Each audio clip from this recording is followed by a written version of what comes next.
We're in East Brighton, Melbourne, Australia. It's the 9th of June 1997. The survivor is Felix Flicker. My name is Christian Förlicker. What's your name? My name is Felix Flicker. Please spell that. Felix Flicker. Is this your name at birth? Yes. Was it spelt that way at birth? In Poland it was spelled slightly different. Would you like me to spell it to you? Felikс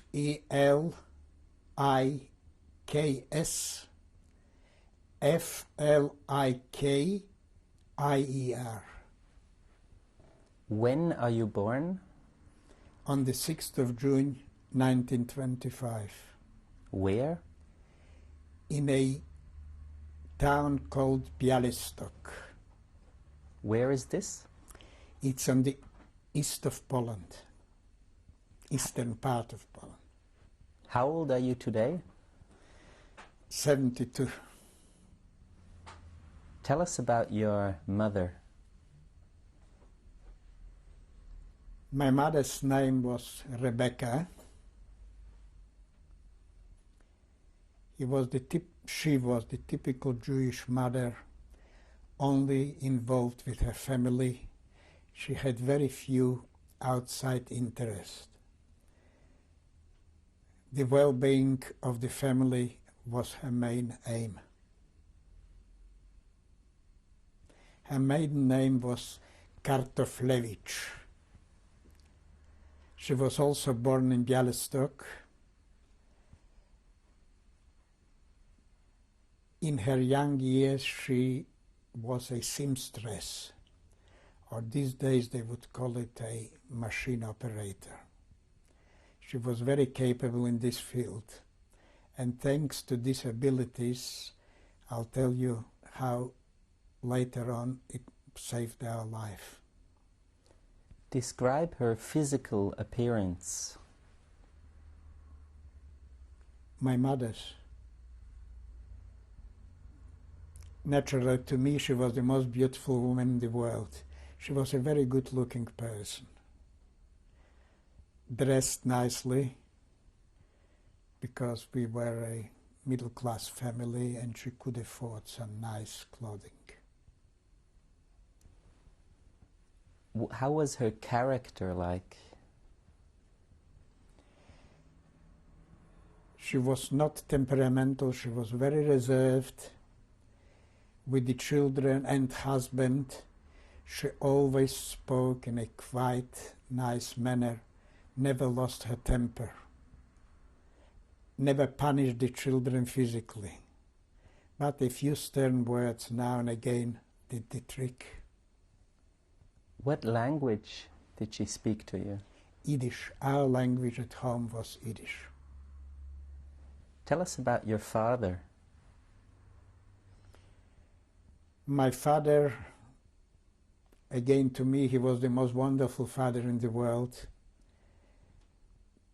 He had some secondary education when Białystok still was part of Russia before the First World War, and it was not very common for Jewish youngsters to have some secular education. But my grandfather wanted the best for him, so he did finish a gymnasium, and Russian was his other native language after Yiddish. My father was engaged in the edible oil industry. With a few partners, they were running a plant of extraction of edible oils. And he was very good at that, particularly in the department of sales. He had a similar nature as my mother. He was quite spoken, he never screamed, never punished us physically, but a stern word was good enough for the children to conform to the wishes of the parents. What was his name? My father's name was David, and he was the only son and had 2 sisters. How religious were your parents? To try to use modern terminology, they were more traditional than religious. But out of respect to the grandparents, which were much more religious, I would go, and my brother, when he grew up, we would go every Saturday morning for morning service in a small synagogue, and naturally all the Jewish holidays were observed.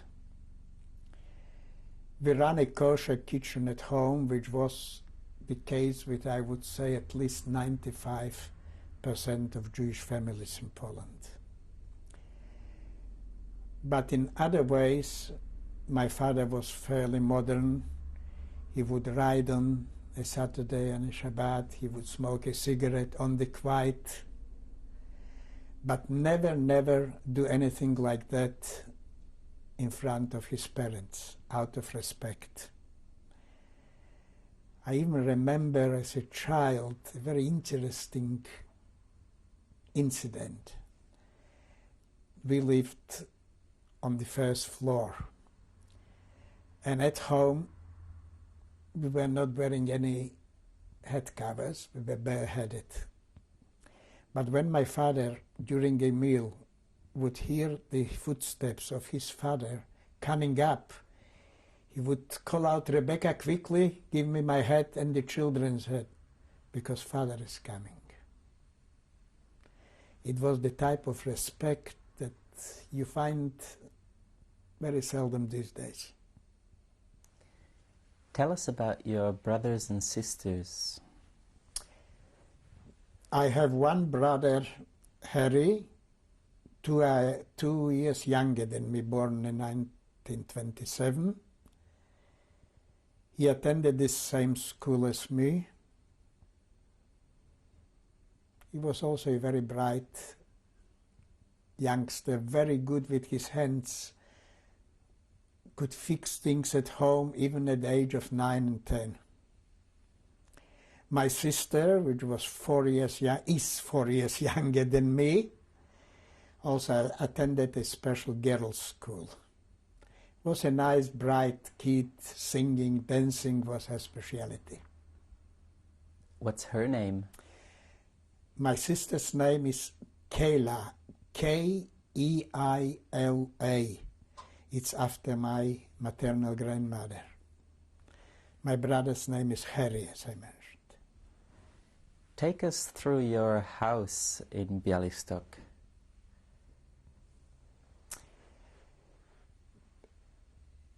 For the size of a city like Białystok, we were living under quite modern conditions. We had a 2-story place, ground floor, lounge, dining room and kitchen, 1st floor the bedrooms. We were about, I would say, we belonged to about 10% of the population of Białystok that had running water and internal toilets and even a kind of hot water system. It was not too common yet at these times. Our house was nicely furnished in the style of these years. The 2 boys had 1 bedroom. The girl had her own bedroom. My parents had their bedroom. In our lunchroom, we had, being people that read a lot, we had a big bookcase filled with books in mostly Polish language, but also some in Yiddish and Hebrew. Is there anything else you would like to know, Krish? What was the street address? We lived under the number of 53, and the name of the street was Suraska, which I'll have to spell to you again. SuraZska. It got no particular meaning, but that was the name of the street. What were some of your interests and hobbies before the war? You realize that before the war, when the war started, actually I was only 14 years old. So I can mention interests and hobbies of a youngster of this age. I liked very much reading. Once a week to go to the movies was a great thing. I would never miss it. I participated in the work of a Zionist youth organization. We used to meet once a week, have discussions, sing-alongs, sometimes in summer even a fire and something like the modern barbecue. I was interested in world politics, and I can honestly say that at the age of 13 and 14, most probably I was so knowledgeable as youngsters in their 18s, 19s and 20s these days. What books did you read? I liked history books, and I liked detective stories. And already when I grew a little bit older, I enjoyed a nice love story. But basically, the light type of reading, except if we had some compulsory reading from school, which usually was connected with history, Polish history. I used to read that. What are some of the authors you remember? I remember very well the famous Polish author Sienkiewicz, which wrote a very famous trilogy. I was very familiar with it. I actually read it a few times. Another Polish author, Bolesław Prus, which was famous for his novel called The Pharaoh, describing ancient Egypt. And at the years when we did not have any television and just radio began coming up, the book was the main source of information. And I was very, very taken on with the historical novel of his called Pharaoh. And also,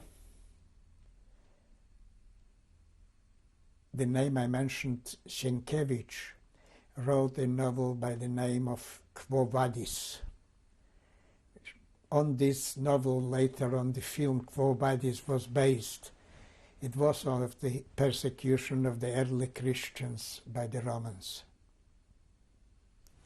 What newspapers and magazines did your family have? My father was subscribing to a daily Yiddish newspaper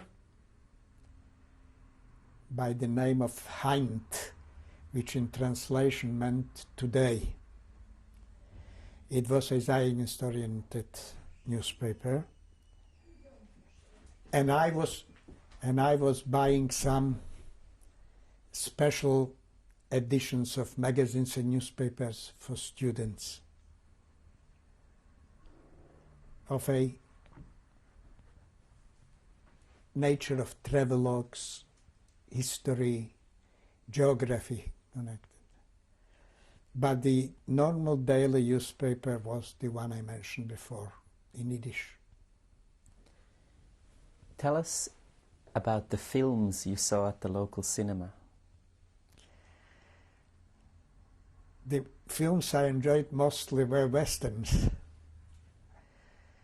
And I remember even the names of the famous actors. It was Tom Mix was one of the famous ones, westerns. And occasionally historical subjects. And I remember very well, just before the war started, one of the old cinemas was rebuilt, modernized, and for the opening night they had the color, filming colors already, The King and the Pauper. That was one of my favorites, I would say, the favorite. Why did you enjoy going to the movies so much? Because the movies was one of the, I would say, the only venue of entertainment. I used also to go to theater when they used to put on some Yiddish plays, but that would be 2 or 3 times per year, where to the movies Saturday afternoon was a regular event. How much did it cost to get in? It used to cost 25 groszy. It would be the equivalent of about 25 cents these days. But for this money you could buy about 2 loaves of bread or a dozen bread rolls or even 200 grams of sausage or something. But it was a special price for school children for matinees. At night time it used to cost more. How wealthy was your family? I would classify myself in the medium to well class, not a class of millionaires, but very comfortable. And my parents never saved anything for the comfort of the children. We used to go for summer holidays. We used to have a summer, used to be called a dacha, like a summer house. It was not our own. We used to rent it every summer. And once we traveled with my parents to the seaside. It was a great event. We were well dressed. We were well fed. If it used to be a rainy day, we would go to school by fiaker. It's a horse-drawn carriage. My parents always bought us the books we asked for, the clothing we asked for. And I would say it was quite a comfortable middle-class living. Did your family have a car? No, this car, at this time, I think Białystok, a town of 100,000 inhabitants, must have had about 20 cars. 10 of them taxis, and 10 belonged to the very wealthy ones that could afford a chauffeur, because it wasn't such a thing that you drive your own car. It had to be driven by a driver, by a chauffeur.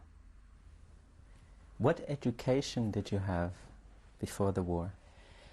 Before the war, I finished primary and did 2 years of secondary in a Hebrew gymnasium.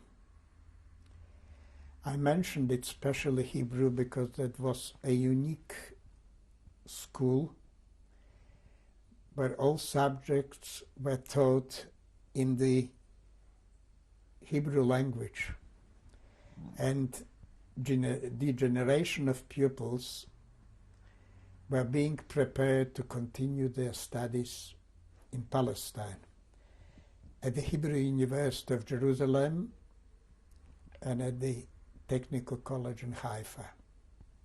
There were only about 3 gymnasiums of this type in the whole of Poland. And not to forget that the Jewish population of Poland was 3.3 million. It was a private school, the tuition fees were fairly high, but my parents never tried to economize on our education. What were your dreams and aspirations? Dreams and aspirations were, after graduating, to continue my studies at the Hebrew University in Jerusalem. I wanted to become a surgeon. But naturally the war changed all these plans. What examples of anti-Semitism, if any, do you recall at school? At school we never had any anti-Semitism because it was a purely Jewish students. But in general, personally, I encountered only one case of anti-Semitism. Saturday afternoon we used to go for our regular walk to look at the stores, to enjoy some of the special sweets. And I remember a case of two Polish students that passed by and one slapped me in the face with a kind of a laughter and saying the word, "You Jew." But personally, that was the only case of anti-Semitism I experienced. In our town of 100,000, 60,000 Jews lived. The majority of the population was Jewish. And the center of the town, I would say about 90% of the inhabitants were Jewish, because the Polish population lived mostly in the outside areas, like in the further suburbs, you would call it these days.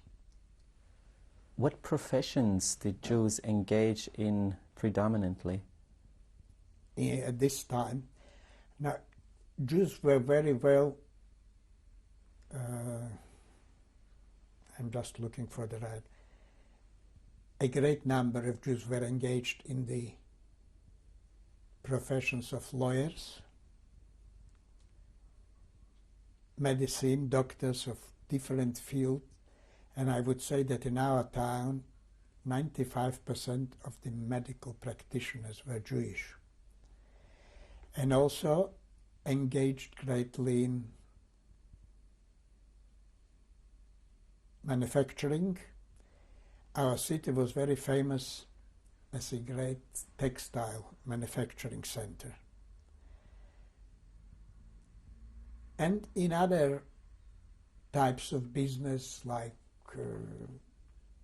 there were some butchers and grocers and bakers, but mostly in the professions and manufacturing. Where did your family do their shopping? So those were the days before supermarkets that didn't exist. So my mother had her regular suppliers, like butchers, grocers, dairy produce, fruit. Part of it, she used to go, we lived very near the city market. And to be able to get the best quality of vegetables and dairy produce, the market was the place, because they were bringing it daily from the villages around. But grocery, she had her local grocer, bakery was the local one, and she had her butcher, and the fish supply, because Friday was the day for fish. Would she buy from Jews and Christians alike? As far as meat is concerned, naturally it was a Jewish butcher, the grocer was Jewish, and the baker was Jewish. But the dairy produce and vegetables were from the non-Jewish peasants that used to come and bring the produce to the market. How could people tell at the time who was Jew and who was Christian? It's very hard to say because it's not like these days where youngsters are dressed the same way and grown-ups are dressed the same way. Somehow, I don't know how to explain it, but you could, by seeing a person and speaking to a person, in 9 out of 10 cases, you would make the right judgment if he's Jewish or non-Jewish. Why? Firstly, the accent. Most of Jewish people were brought up in a Yiddish-speaking environment. The Polish language was the language that was taught at school and used in daily life. But you still could pick out the Polish spoken by a Jewish person and the Polish spoken by a Polish person. I suppose the same applies these days to people that were not born in Australia. You can pick out the slight accent. In my case, I'm 50 years here already, and still people pick out, will always ask me, where actually were you born? What are some of the names of prominent Jewish figures in Bialystok before the war that you remember from the time? One of the most prominent figures was Dr. Zamenhof. He was the originator of the Esperanto international language. He was actually a world-famous figure. Then we had our famous personalities like the famous medical practitioner Dr. Hazanovich. We had a very famous paramedic, which these days they were doing much more than the paramedics at our time. It was Dr. Osder.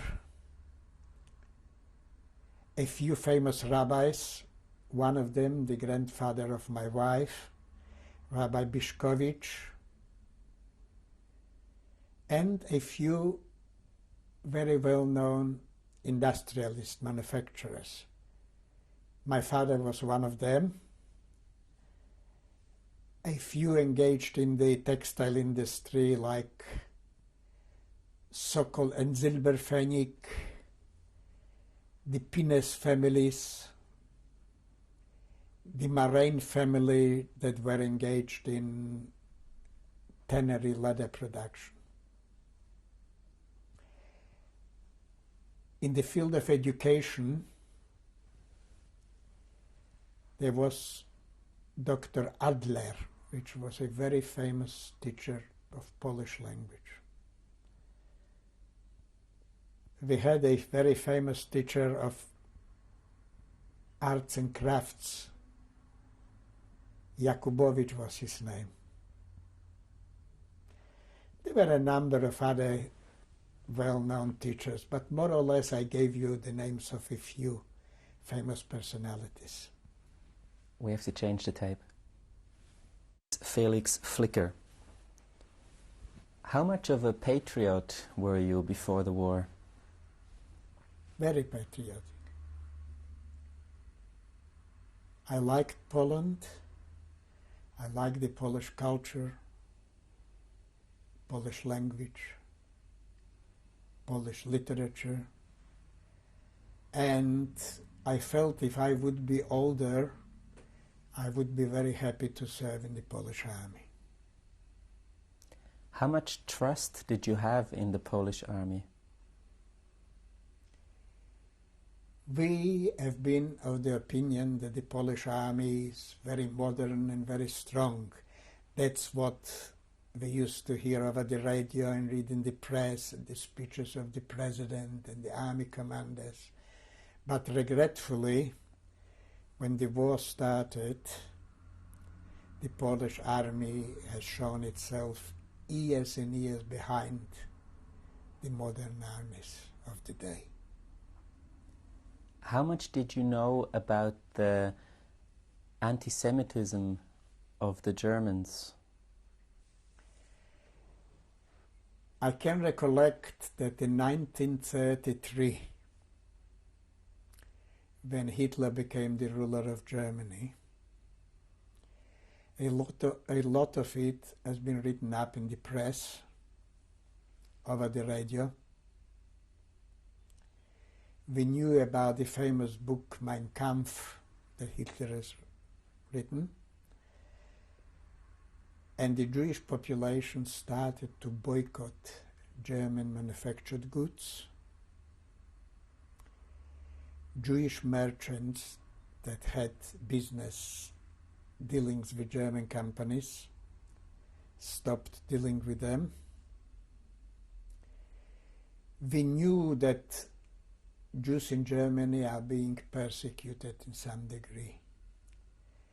But how it turned out later, nobody had the slightest idea that anything like that can happen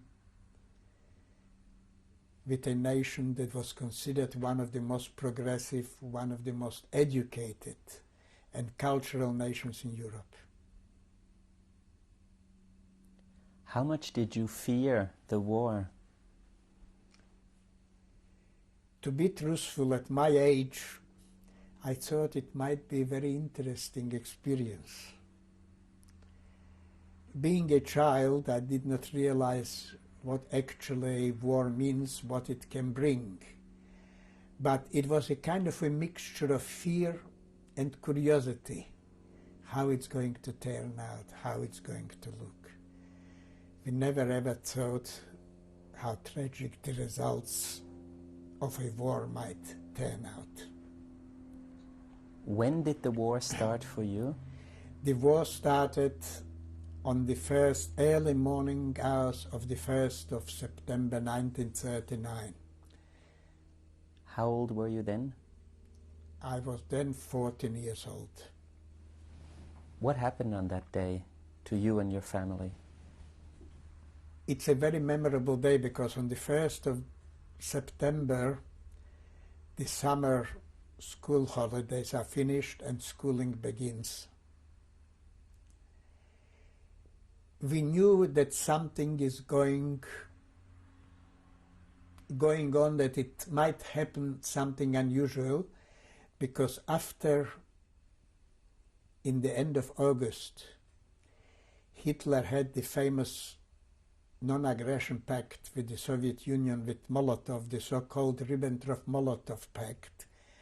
We knew that something is behind it, but we never thought it's going to happen so quickly. And when we found it out is when we could hear the sirens blaring, and on the first day of the war we already had some German planes over our city, and the railway yards were bombed. Most of us had their basements in the houses, because the basement was a kind of a pantry for perishable foods. So we had organized some bedding, some dishes to keep water and food in case of a alarm, in case of a bombardment. But our city was bombarded only twice, and it was confined to the railway yards. But over the radio and in the press, we could read between the lines that things are moving bad for Poland. Also, nobody admits that they are losing. It was a case of they have to reorganize, etc. But the BBC that had an audition in Polish was giving us a more truthful picture, and we could see that Poland is going to collapse very quickly. What happened to Białystok?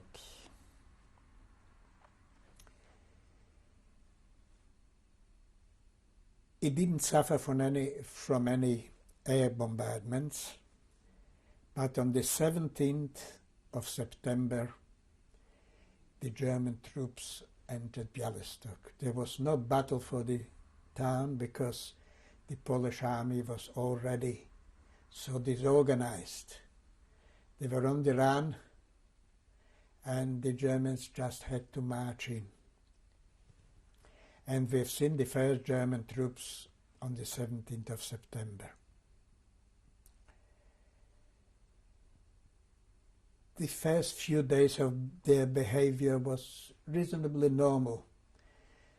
We could see some food kitchens on the streets handing out food to the army, and even some children used to come over. They used to fill up some dishes with food for them. We could not see any particular anti-Jewish actions from the German army then. It was a curfew for all the inhabitants. From 6 in the morning till 7 in the evening was only allowed to walk the streets. After that we had to sit home. We heard about 1 or 2 cases where Germans shot a couple of Jews. But that was about all. There was no specific anti-Jewish movement and anti-Jewish actions. Tell us about that 1 or 2 instances. We knew very little about it. There were no witnesses to say exactly what happened. It was just that we heard that a Jew by the name of so-and-so and another one were shot by the Germans. We don't know the particular reasons, we don't know the circumstances. That's all we knew about it. Later on, we realized why they behaved the way they did. Because after 7 days of occupation of the town by the German army, one morning we had some movement of military vehicles, of tanks, of lorries, and we have seen the German army turning west, in other words, leaving Bialystok. And simultaneously, we have seen the soldiers of the Russian army coming into town with their artillery, with some tanks. And we realized then that most probably in the plan of division of Poland, Bialystok will become part of the Soviet Union. And that's exactly what had happened. After the Red Army entered Bialystok, the following day we had the great news that we're becoming part now of Belarus. That's the republic that was closest to Poland. And we were liberated from the Polish, I'm just trying to think about the words the Russians used, the capitalists that were riding on the backs of the working class, the bloodsuckers of the working class, that we now become part of the happy nation of the Soviet Union. There are no fears anymore. The children will get their education, grown-ups will get jobs, and paradise on earth has come to us. What did you think about this at the time? We were very happy because we did not realize what the future is going to bring us. We were happy that we got rid of the Germans, because from that, what we knew from 1933, we did expect the Jews are going to have hard times, but never in our wildest dreams that something like the Holocaust is going to happen. But on the other hand, we thought that the Soviet army is going to bring freedom. There won't be any more fear of wars. That maybe the rich part of the population is going to suffer in some degree, that their businesses are going to be taken away, they are going to be nationalized, was the right terminology for that. But that the proprietors will be employed in the businesses, being specialists in the field. The Russians would want them to run the businesses, and life is going to be normalized. The day the Red Army entered Bialystok was the day of the eve of Yom Kippur, which is one of the famous Jewish day of holidays. And we consider that most probably that is going to be the most happy Yom Kippur in our lives. What happened to your father being an industrialist? In the beginning, it turned out as we thought. The plant was nationalized, but they employed him as a specialist on a salary. And we thought that's how the thing is going to continue. But unfortunately, it turned out different. After about 6 weeks of the Russian liberation, we learned that gradually some of the former industrialists and merchants are being arrested. We couldn't comprehend why it happens. But officially the press was writing that they were elements undesirable for the state. And since Bialystok was very close to the German border, being undesirable elements, they should be deported further east. And on the night of the 6th of November 1939, there came the knock on our door. Is Mr. David Flicker living here? Yes.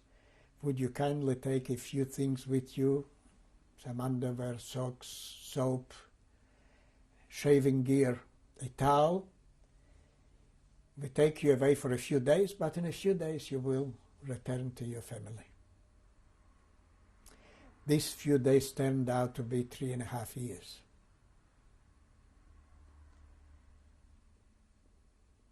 The first couple of weeks we used to take food parcels to the jail in Bialystok, and they were accepted, so we knew that he must be there.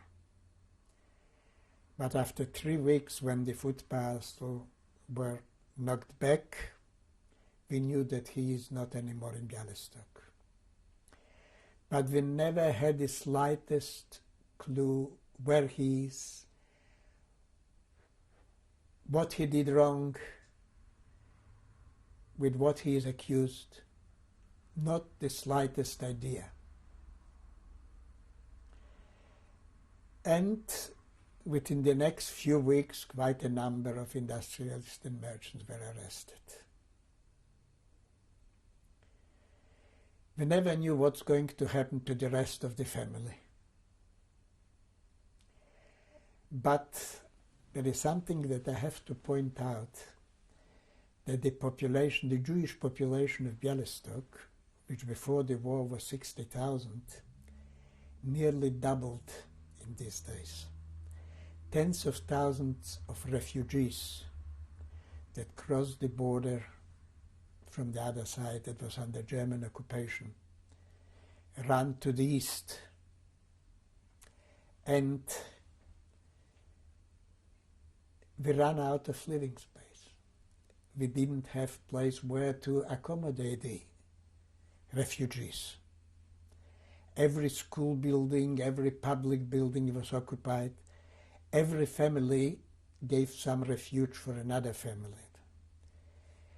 But the Russians couldn't manage with food supplies. So they came out with propositions for the refugees. Whoever wants to go east, he is guaranteed to have some work and some reasonable living conditions. Actually, they didn't call it reasonable, they called it good living conditions. And a great number of the refugees signed up to live for work in the Soviet Union.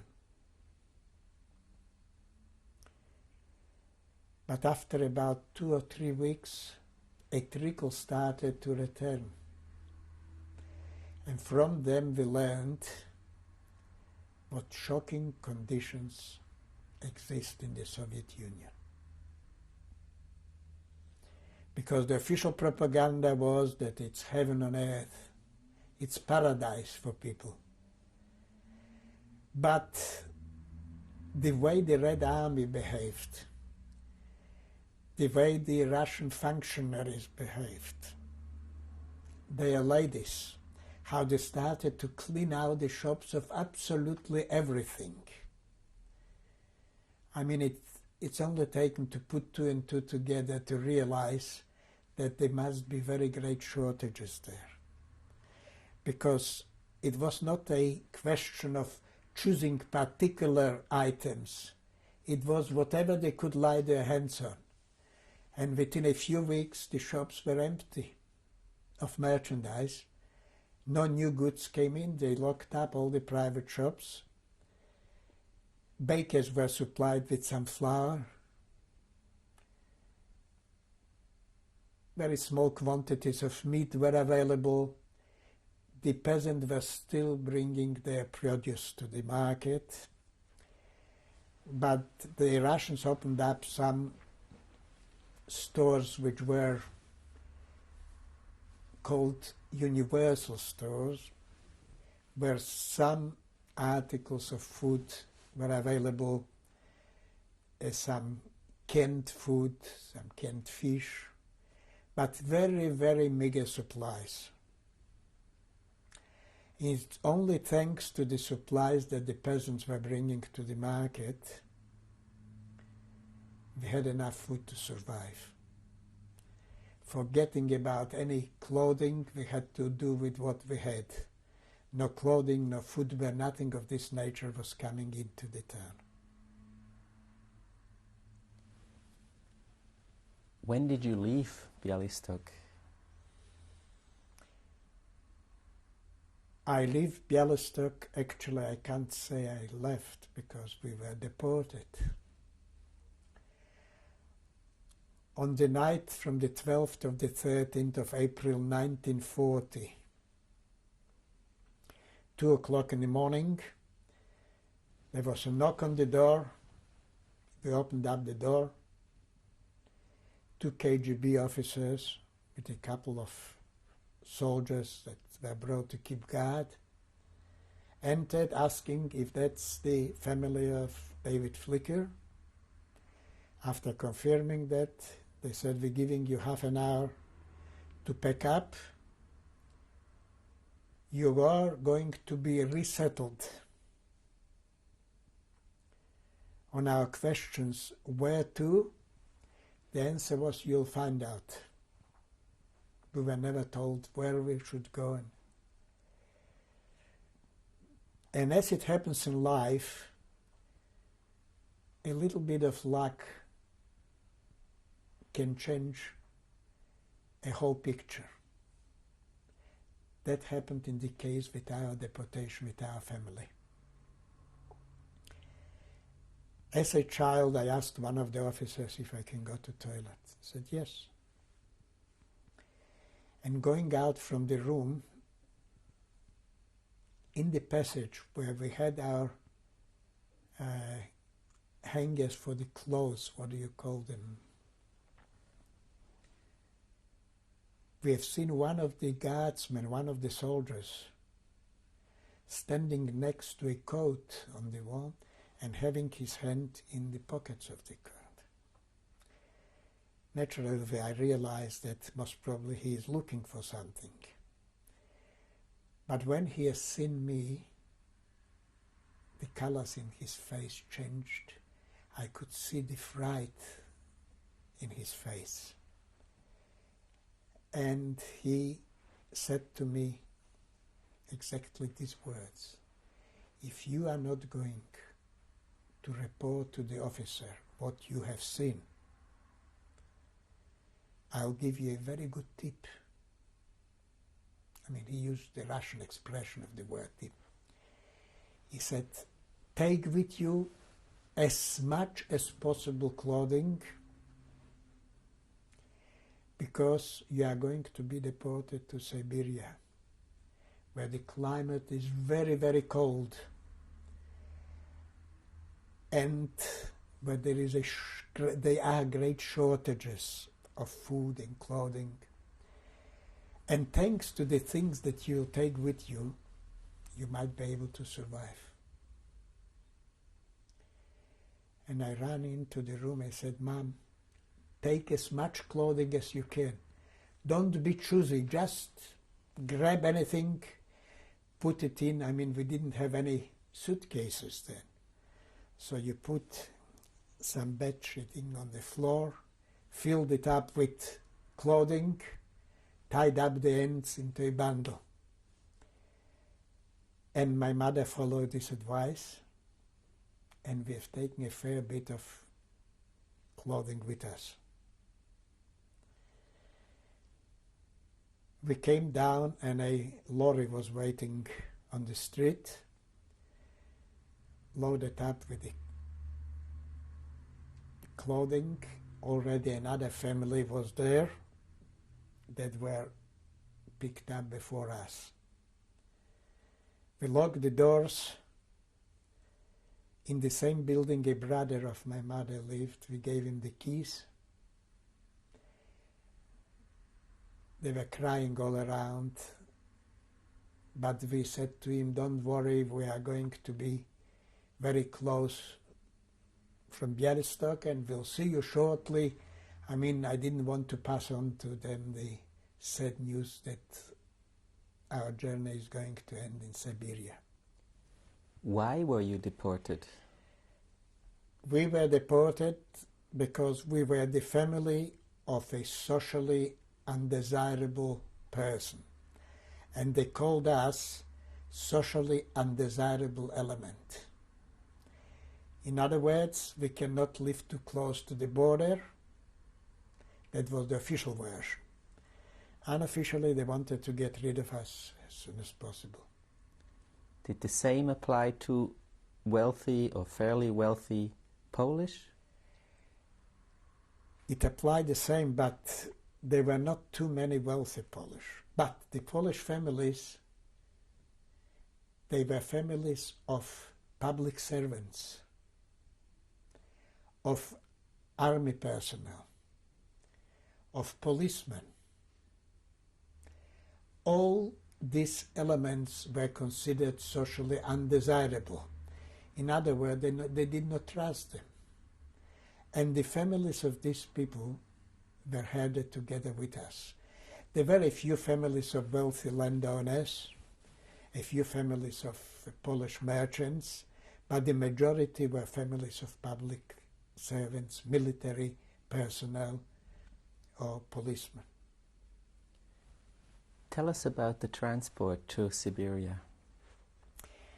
We were brought over to we used to call it cattle wagons, because in times of peace there were railway carriages that cattle was transported. It was on a side track on the railway station, not where the passenger trains are coming. And when we arrived, quite a number of families were already in these cattle tracks. We were unloaded to one of them. We finished up being 60 people in the cattle truck. absolutely no facilities at all, no toilet facilities. There were only 2 rows of porches, and each family had to take up a place there. When the wagon was filled up, the doors were locked. We could hear a click that they are not only shut, that they are locked. Soldiers with their rifles were walking around. Tremendous lot of crying. We didn't know how it's going to look. We didn't know what goes to happen. The first job was to knock out a hole in the floor of the railway carriage that will serve as a toilet. The question of privacy was shocking. 2 people were holding a blanket when somebody used the facilities. And after 10 hours in the railway carriage, and in these 10 hours we were served once with some bread rations and some water, the wheel started rolling. And we started to move eastwards. It is very, very hard to describe the whole 16 days of this journey. The conditions were inhuman. 2 infants died because their mothers didn't have any milk to feed them with, and no milk was handed over by the guards. We survived thanks to the food that my mother, in her wisdom, has taken with her. And since we were deported before the Jewish Passover, we had the supply of matzah and some chicken fat, and that kept us alive for the 16 days.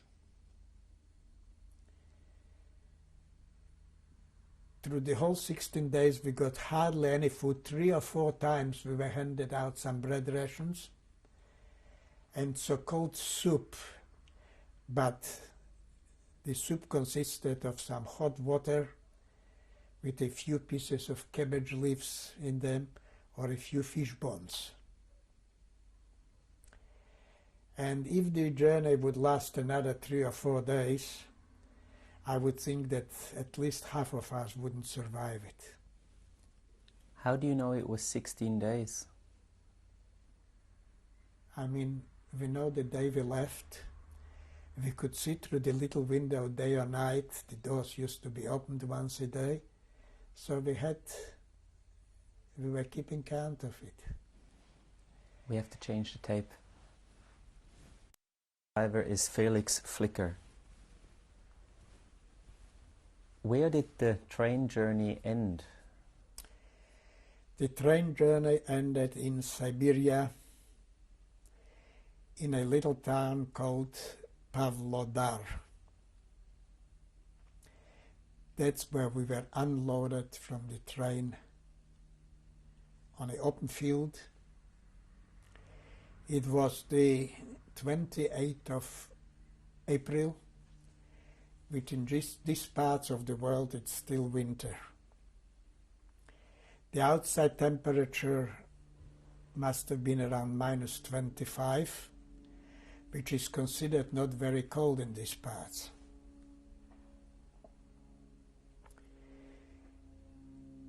And a welcome committee turned up of 2 officers of the KGB. They came over, and I must repeat their words of welcome. We brought you here to perish. We didn't bring you here to enjoy life. The ones of you that will be lucky and get used to the conditions of life here might survive. But as I said before, our aim is that you perish here. Shortly, some transport will turn up. You will be taken out to some villages where you have to adapt yourself to the conditions. You can imagine the feeling after such a welcome speech. Crying all around. We didn't have any men. There were only boys and women with children. Some started to talk maybe it's worthwhile to jump on the railway tracks, to commit suicide, etc. But luckily nobody did it. Soon the sledges, which were drawn by oxen, bullocks, turned up. We loaded our possessions on the sledges and we started to move. The little village we were brought to was only 27 kilometers from the township, but it's taking about 5 hours journey. In the bitter cold, we tried to wrap around our bodies whatever was possible, but we were still freezing. They brought us over to a village that I would say it would more probably fit in the medieval times than in 1940. My description of it was such that since the whole of the Soviet Union was 50 years behind Europe, this village was 50 years behind the rest of the Soviet Union. It is very, very hard to describe what we found there. I'll only tell you that the conditions were the most primitive that you can imagine. The few huts were made of bricks, and the bricks were a mixture of cow manure and lime. The floors were also covered with this mixture. No furniture. Eventually, we were lucky that there was one communal hall. And this communal hall had already a wooden floor. I mean, it's hard to describe how lucky we were to finish off on this wooden floor at the first few nights. The local population that consisted mostly of Kazakhs. It's not the Cossacks, it's Kazakhs, which is a Mongolian race, very close to the Kyrgyz, to the Tajiks. They lived in all these primitive huts. No electricity, no water, heating, which was one of the most important parts because you could freeze to death if the place was not. The only fuel was dried cow's manure. Later on we learned how to collect it, how to store it, but the first few nights the local population brought over bits of it to the hall we were staying in. They were quiet people, seemed to be very nice, friendly, hardly spoke any Russian, and we did not understand a single word of their language. They came to the hall where we were unloaded. They sat on the floor and they looked at us the way we would look of some space travelers that would turn up in our midst. To them, we were some new breed. Some of the women used to come over and touch the material of the clothing, because the way they were dressed, it was something indescribable. Some of them, they were good-hearted, but they were so poor. But where they have seen a few children, they would bring a little bit of milk for the children. And for the rest of us, a bit of bread. For the night, some of them invited some families to their huts where they had a big, I think we called it cauldron, where they used to make some soup and offered it to us. We were naturally very, very grateful for that. But the shock the first few days was very, very hard to overcome. Suddenly, from a modern Western society, you are thrown into the most primitive conditions that could exist on earth. After 2 days in this communal hall, we were given a few of the huts. 3 families of our partners in the business, we were together, 10 people. We got one of these little primitive huts consisting of 1 room. And they gave us even 3 metal beds, iron, with some straw packed into sacks as a kind of mattress. You can imagine what it meant for 4 people to sleep in one of these narrow beds. I'll never forget when we had a letter from our family that was left behind, and they asked us, have you got a place where to put your heads at night?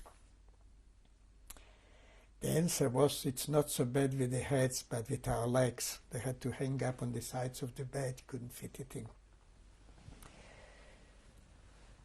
They organized us in working brigades. The most primitive type of work you can imagine, forming these bricks in winter. It was actually we would call it a cattle station. Very poor, very primitive. The cattle was thin, underfed. But they gave us the job to look after the cattle, to clean the barns. No food was given. The first loaf of bread we got 7 days after our arrival. But as I mentioned in my previous story, when we were deported, the men that told us, take as much as possible clothing with you. We realized what a blessing it was. Because for every little piece of clothing, the local population would barter it with us for food.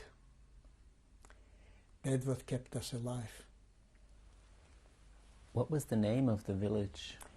The name of the village was Čekat. Please spell. I'll try to spell it the best possible way. It would be T-C-Z-E-K-A-T, Čekat.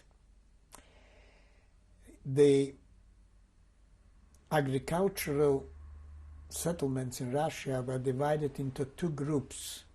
There were the collective farms, where the group of peasants were the proprietors of the village. It was a cooperative. But there were also so-called sovkhoz, collectives that were run by the government, and the inhabitants were employed by the government. They did not own any land. Some of them had their cow, a few chickens, a pig occasionally, not very much in our place because the local population were Muslims. They did not use any pork. And the salary that was given, the wages, it was a laughing matter. You couldn't buy anything for it. The local population survived only from the tiny little plots that they had, with a bit of milk that they had from their cow. Occasionally, they would slaughter a sheep. Some of them had a few. But very, very meager. And we had it much worse than them. But with changing a piece of clothing, bartering for a piece of bread, a little bit of flour and that, we kept going. It was also very, very important to get some special felt boots for winter, because in this climate you cannot go outside in any type of leather boots. It must be the felt. And we bartered with the locals for some of these felt boots and some fur hats. That has been a must. The temperature in winter used to come down to minus 45 degrees outside. Inside the house, it was between minus 20 and minus 25 already after heating the place. I mean, it is something that is undescribable. A person must go through it, must live through it to realize what it means. Our source of light was a tiny little bottle of eye drops with a little bit of kerosene that we could barter with the locals, and a flint made out of cotton wool. And by this light, a group of 10 people with one tiny little lamp had to live and cook and read and do everything. And in winter, the night lasts for about 16 to 18 hours.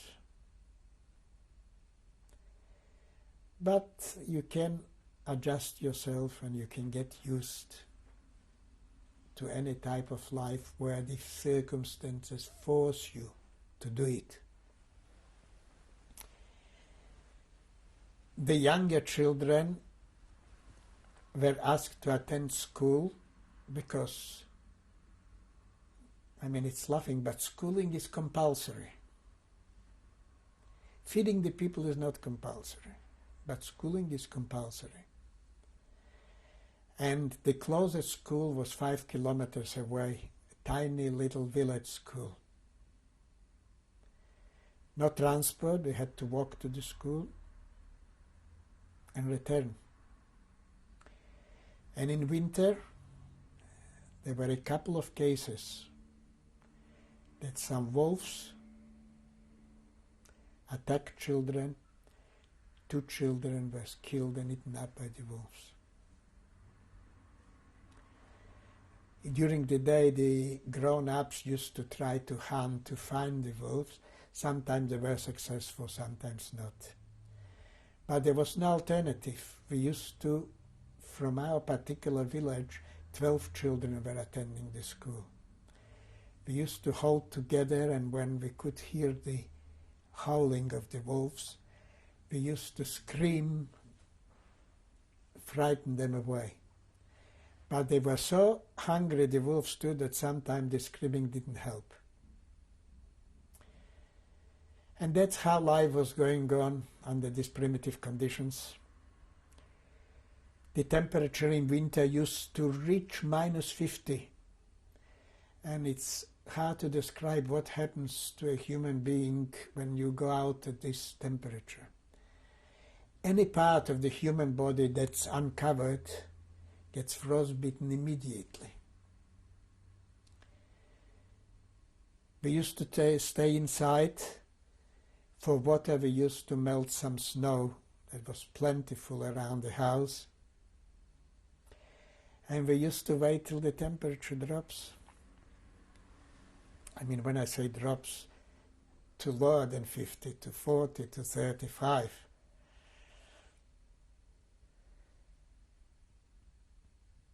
We lived under these conditions until the middle of 1941.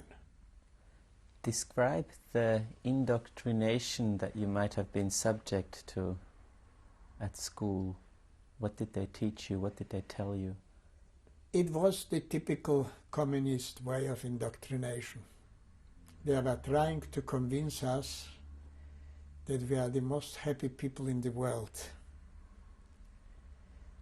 that we are not being exploited by the leeches, by the bloodsuckers, by the capitalists,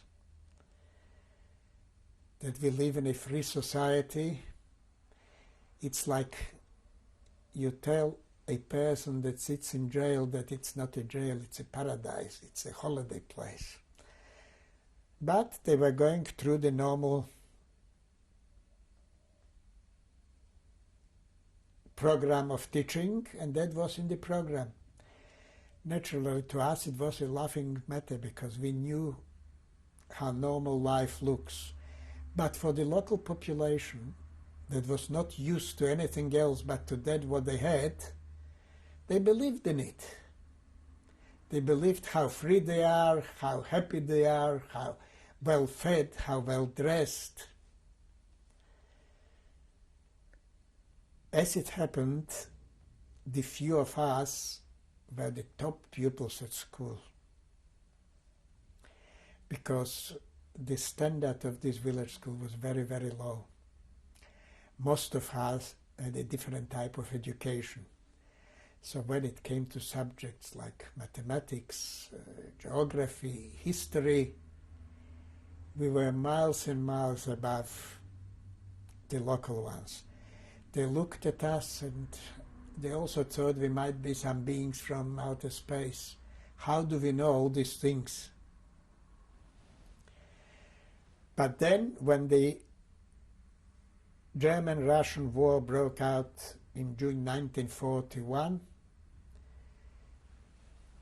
things had taken on a different turn and started to change. And if you want to put any questions to me, Christian, please do. Just before moving to that period, how did you stay in touch with world events?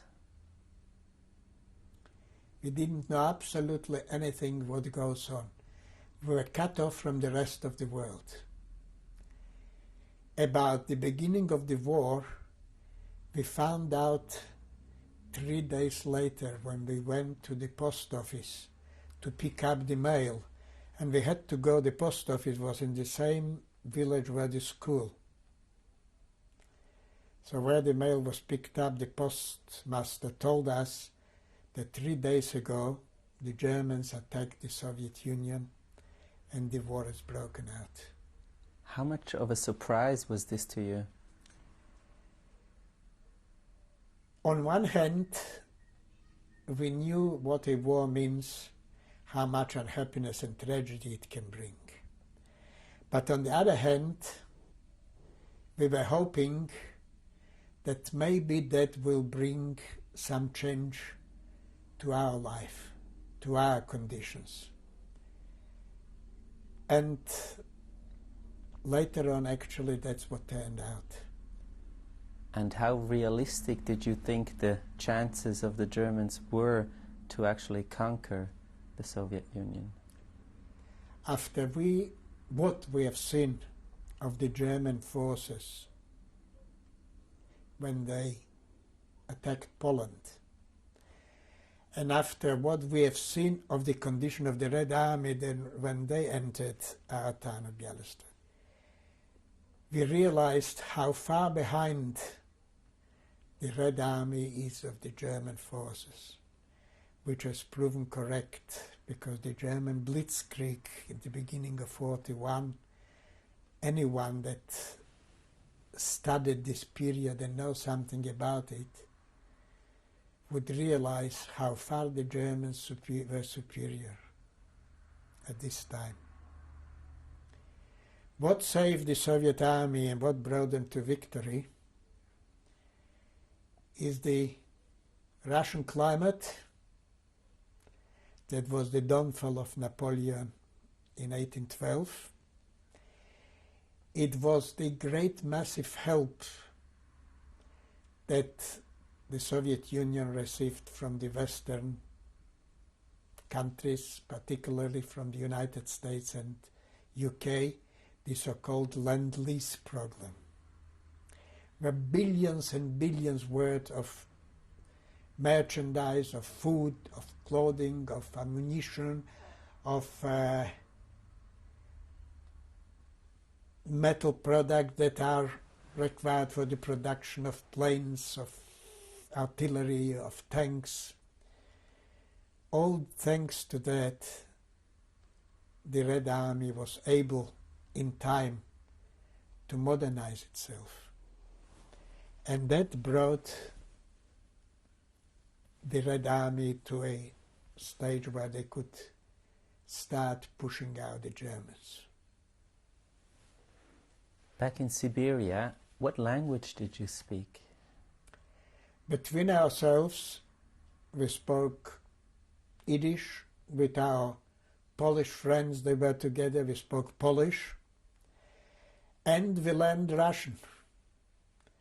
And since we already knew the basics of Russian from the 6 months we lived in Bialystok,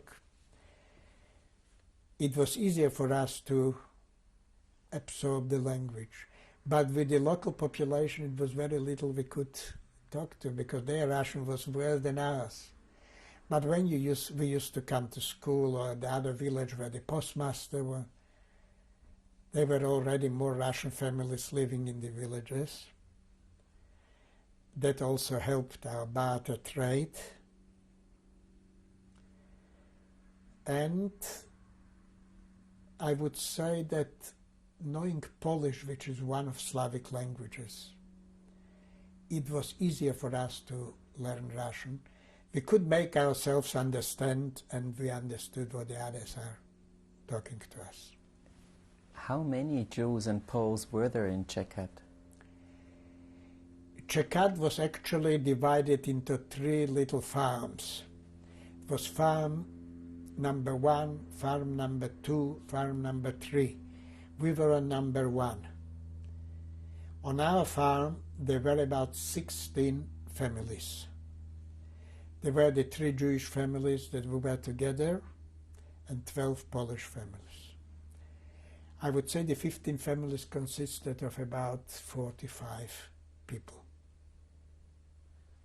What dreams did you have while in Siberia? What kept you alive? What gave you hope? Hope gave us, the dreams were that we will live to see a day. I'll talk about me personally.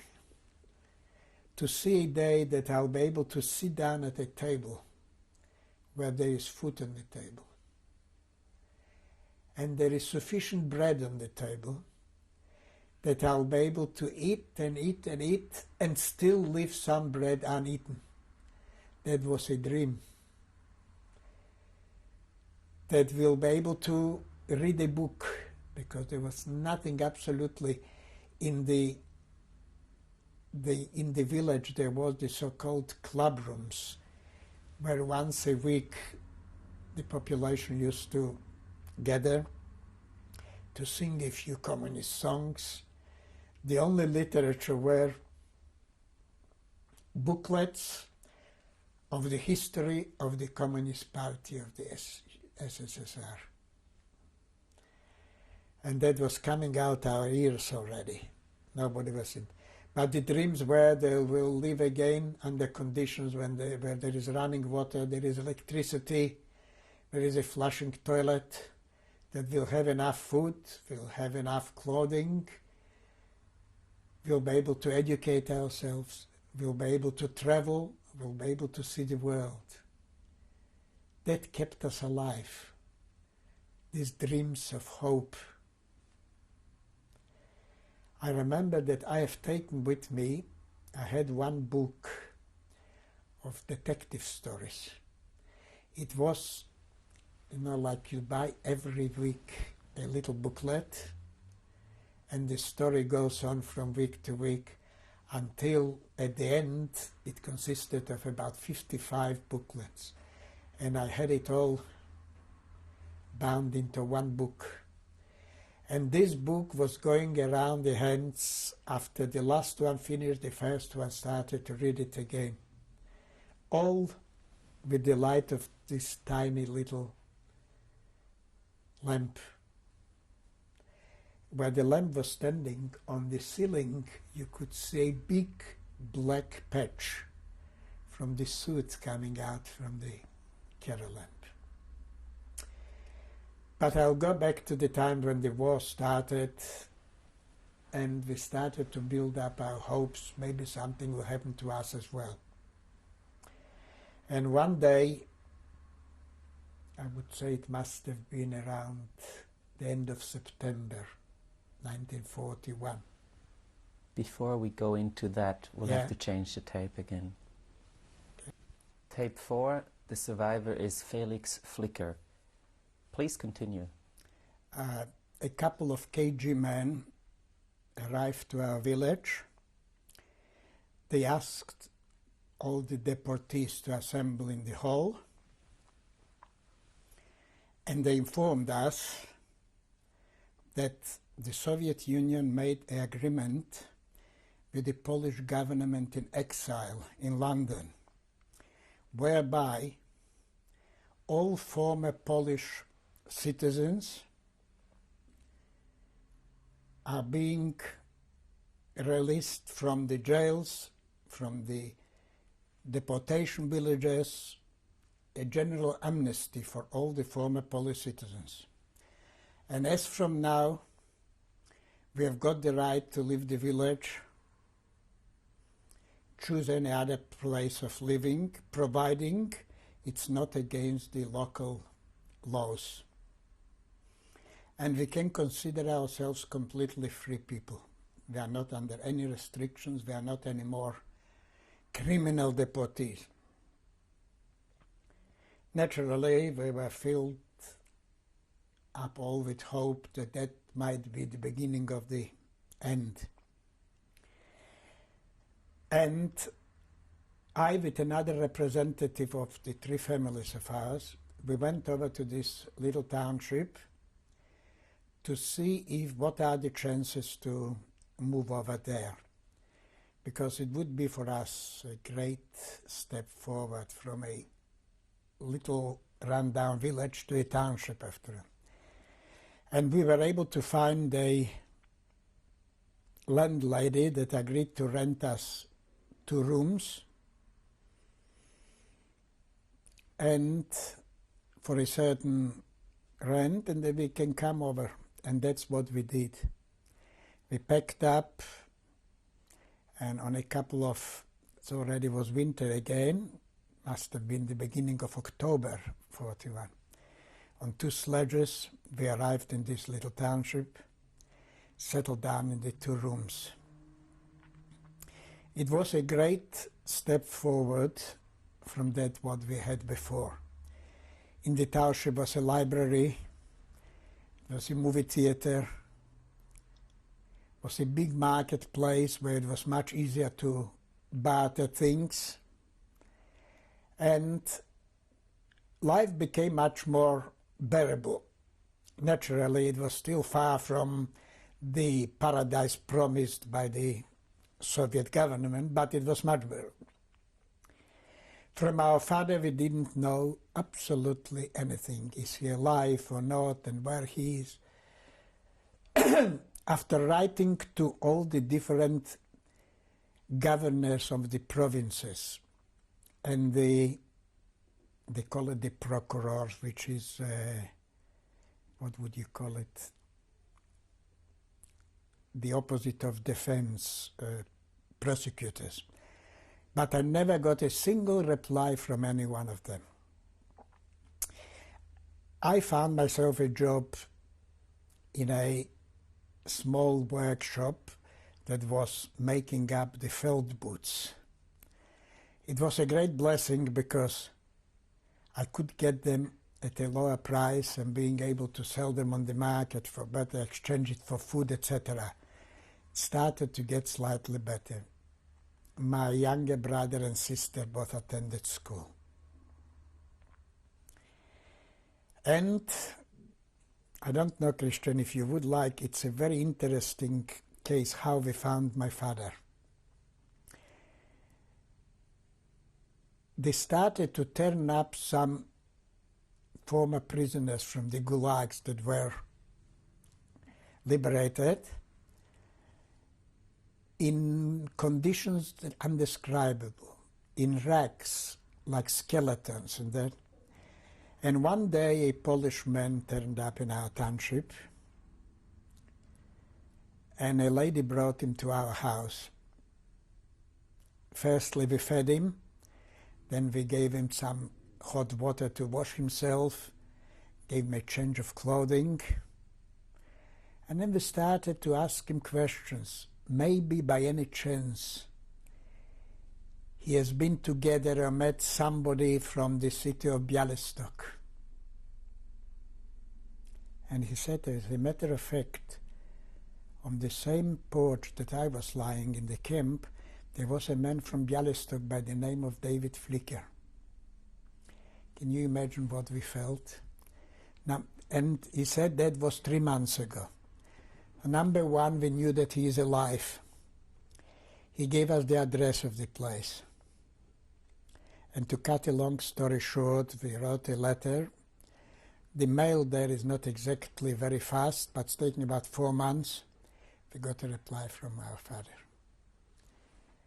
that he's so happy to hear that we are alive. He didn't have a clue where we are, where we left in Bialystok or not. Anyway, after a few letters from him, we got a telegram that since I went through a medical commission and they found me unable to do any type of work, they released me from camp. And I am on my way to you. But don't worry if it takes a while, because you realize that the transport is not, it's taking 6 months.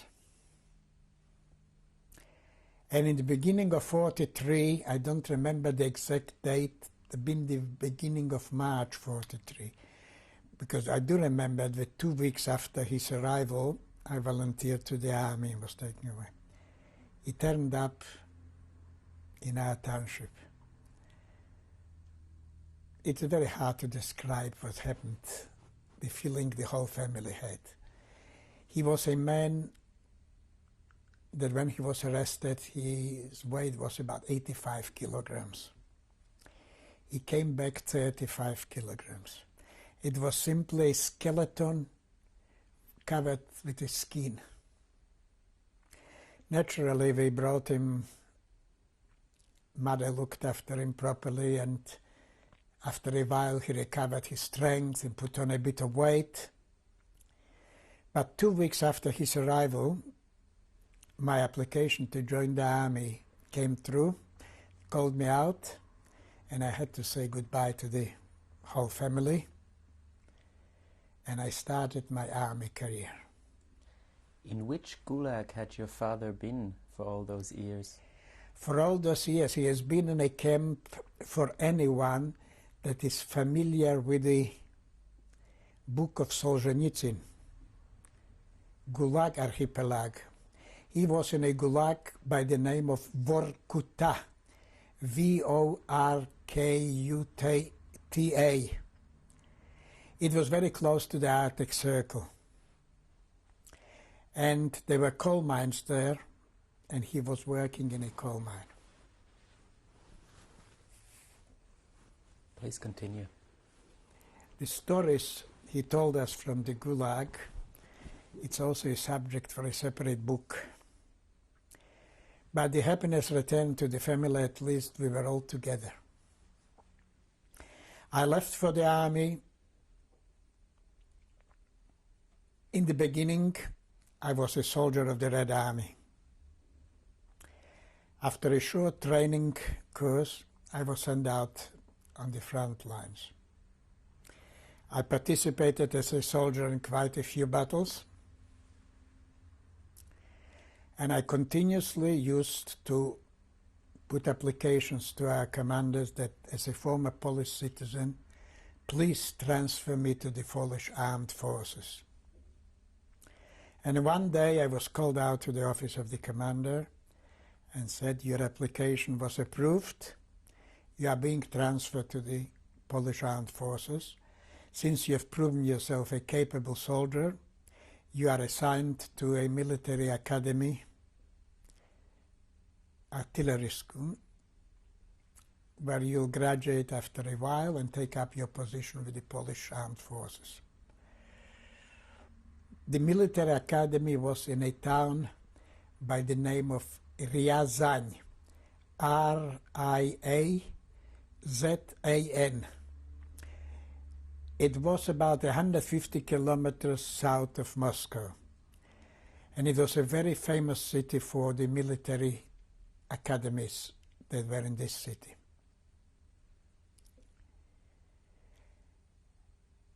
That must have been just the beginning of 44. As soon as the army started to get closer to the Polish borders, my military academy life was postponed for a while. I was drafted to the armed forces because they were short of personnel, and I already had the rank of a sergeant.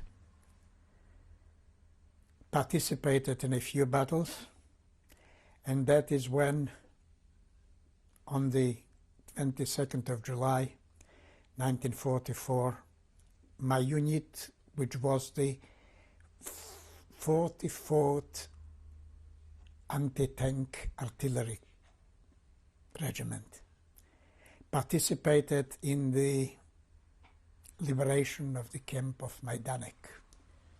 Before moving to that stage, let's go back a few months. Why did you join the Red Army, given what they had done to you and your family?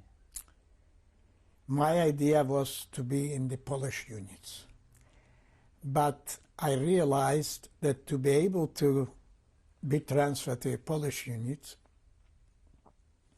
I must join first the ranks of the Red Army. My idea was I didn't care which army I joined as long as I have a chance to fight the Germans. Because I believed that only if the Germans will be beaten, there is a chance as a former army man I'll be able to take out my family from Siberia to bring them back to Poland. And as it happened, I was transferred to the Polish Armed Forces. You mentioned the training you received south of Moscow. Tell us more about that training. How did it look like? That was already the military academy. Considering the conditions in which the Soviet Union was at this time, that still was a time when the Germans were marching forward, where there were great shortages of everything in the country.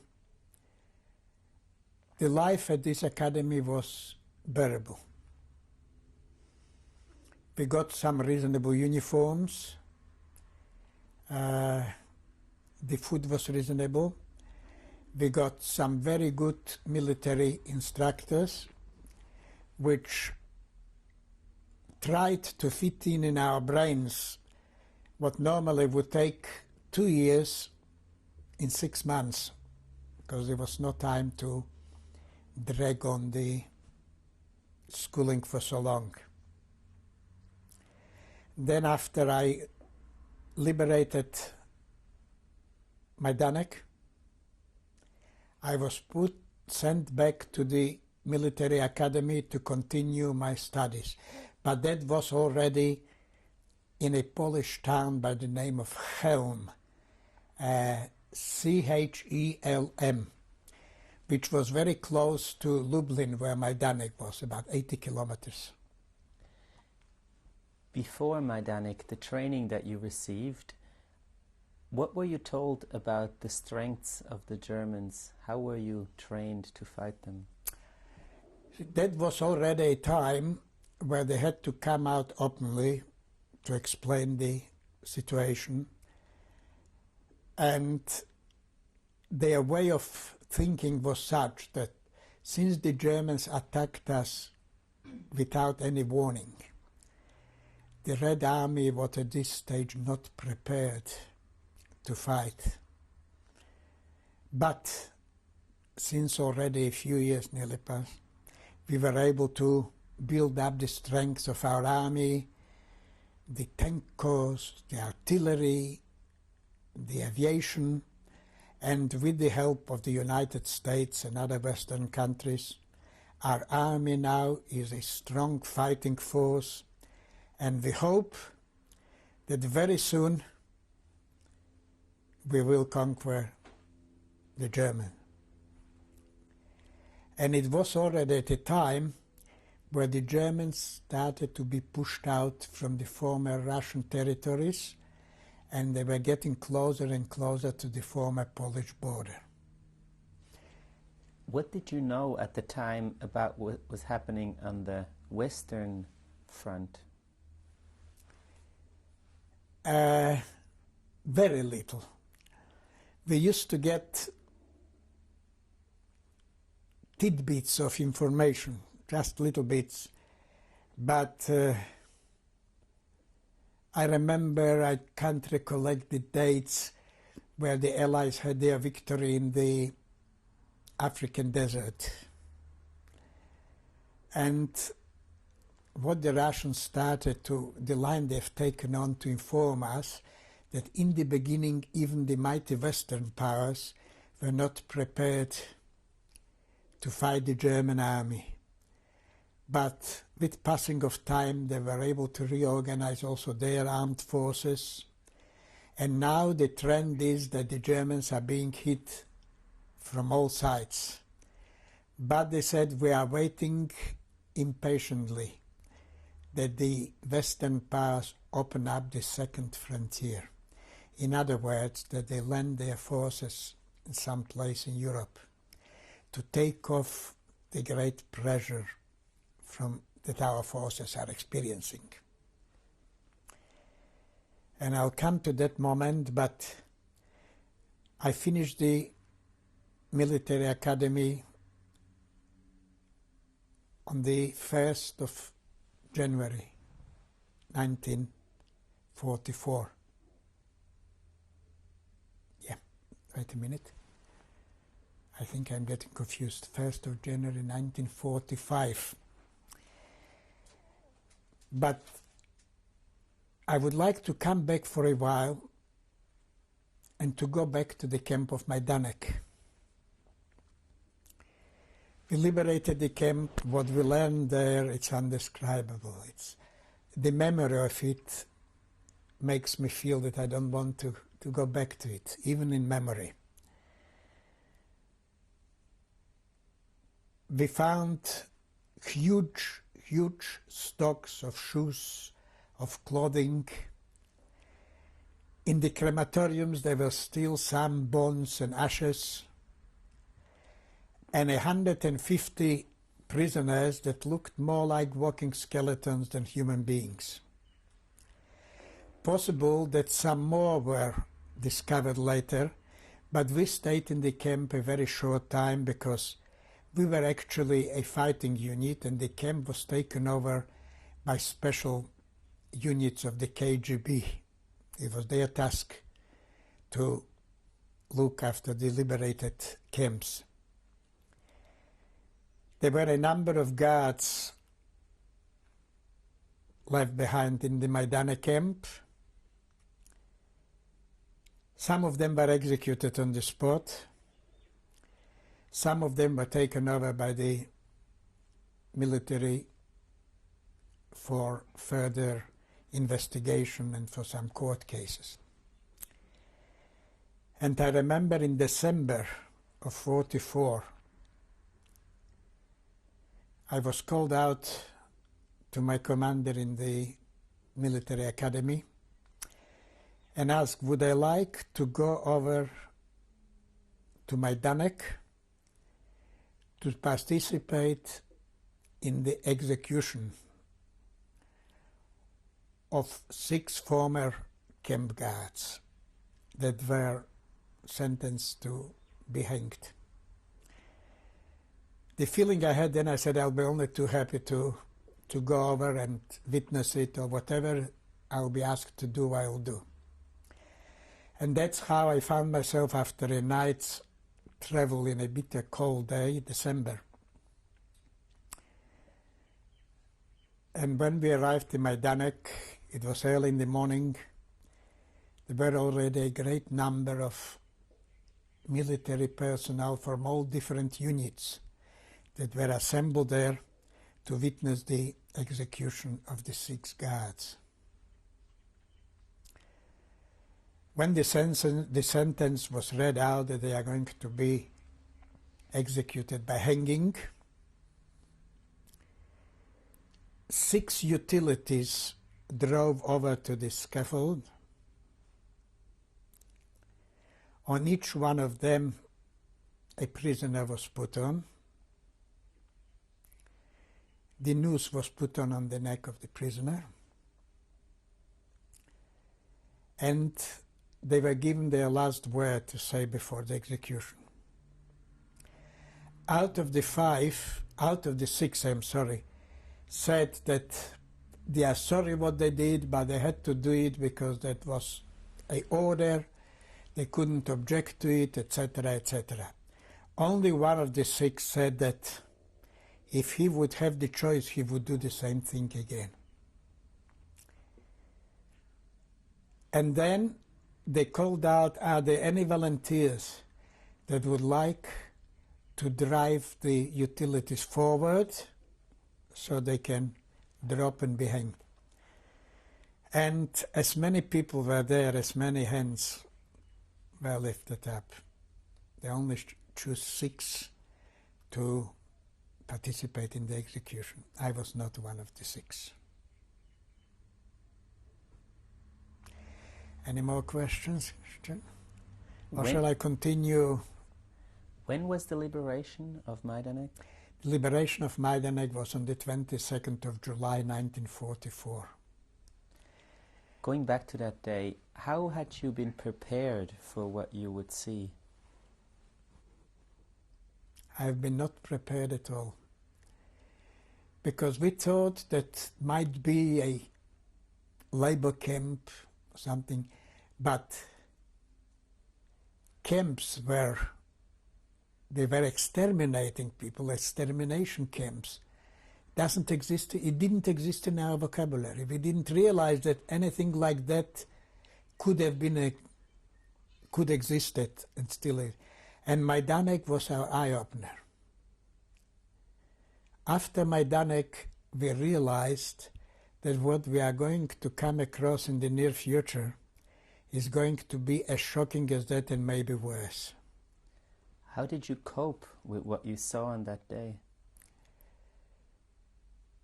Being a hardened army man,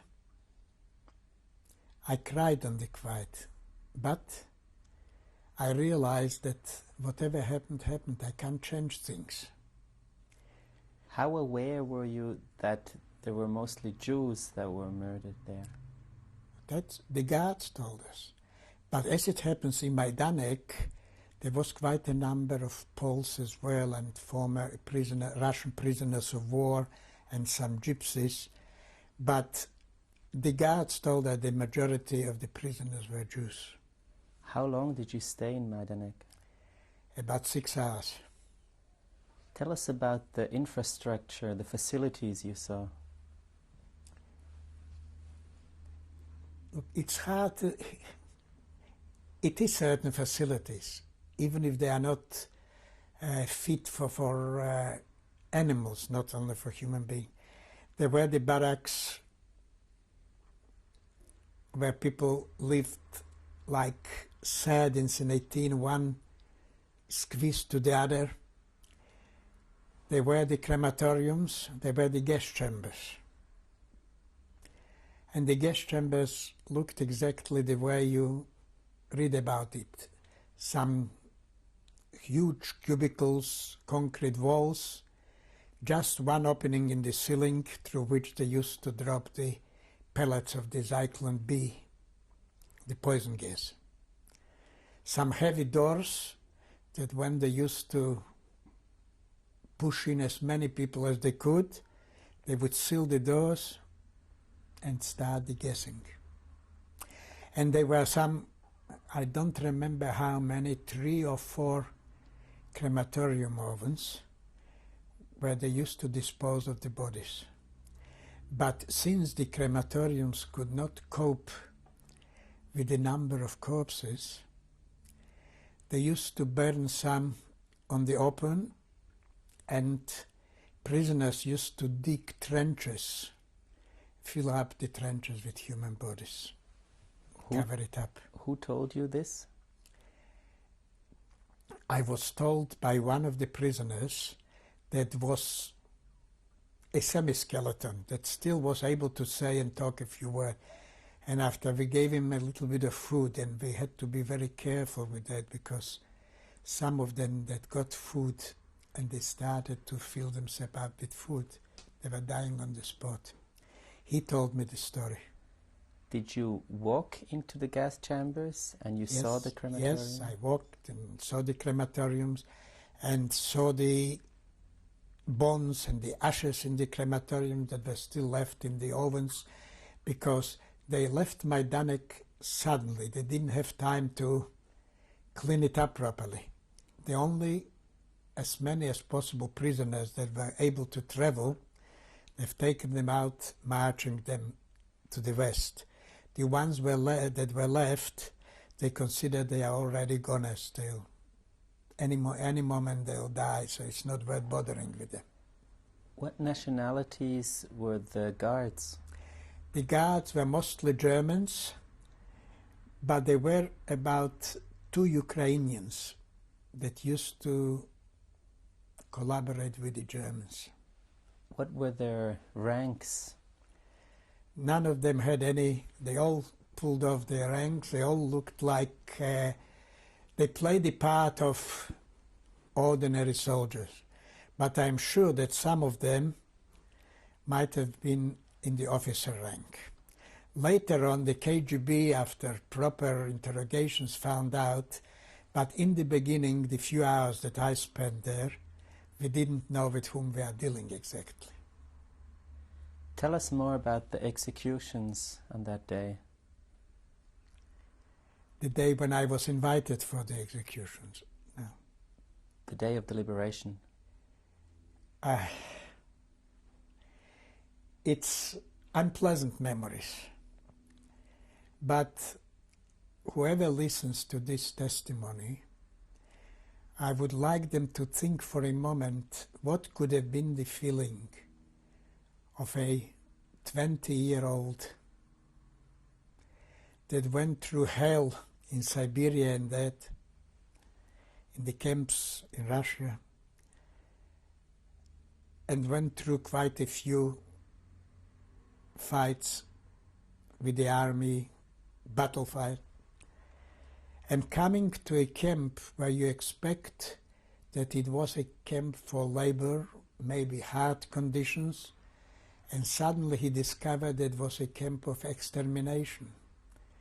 There, who knows, maybe his uncles or aunties or grandparents or nieces or nephews were gassed and cremated in this camp.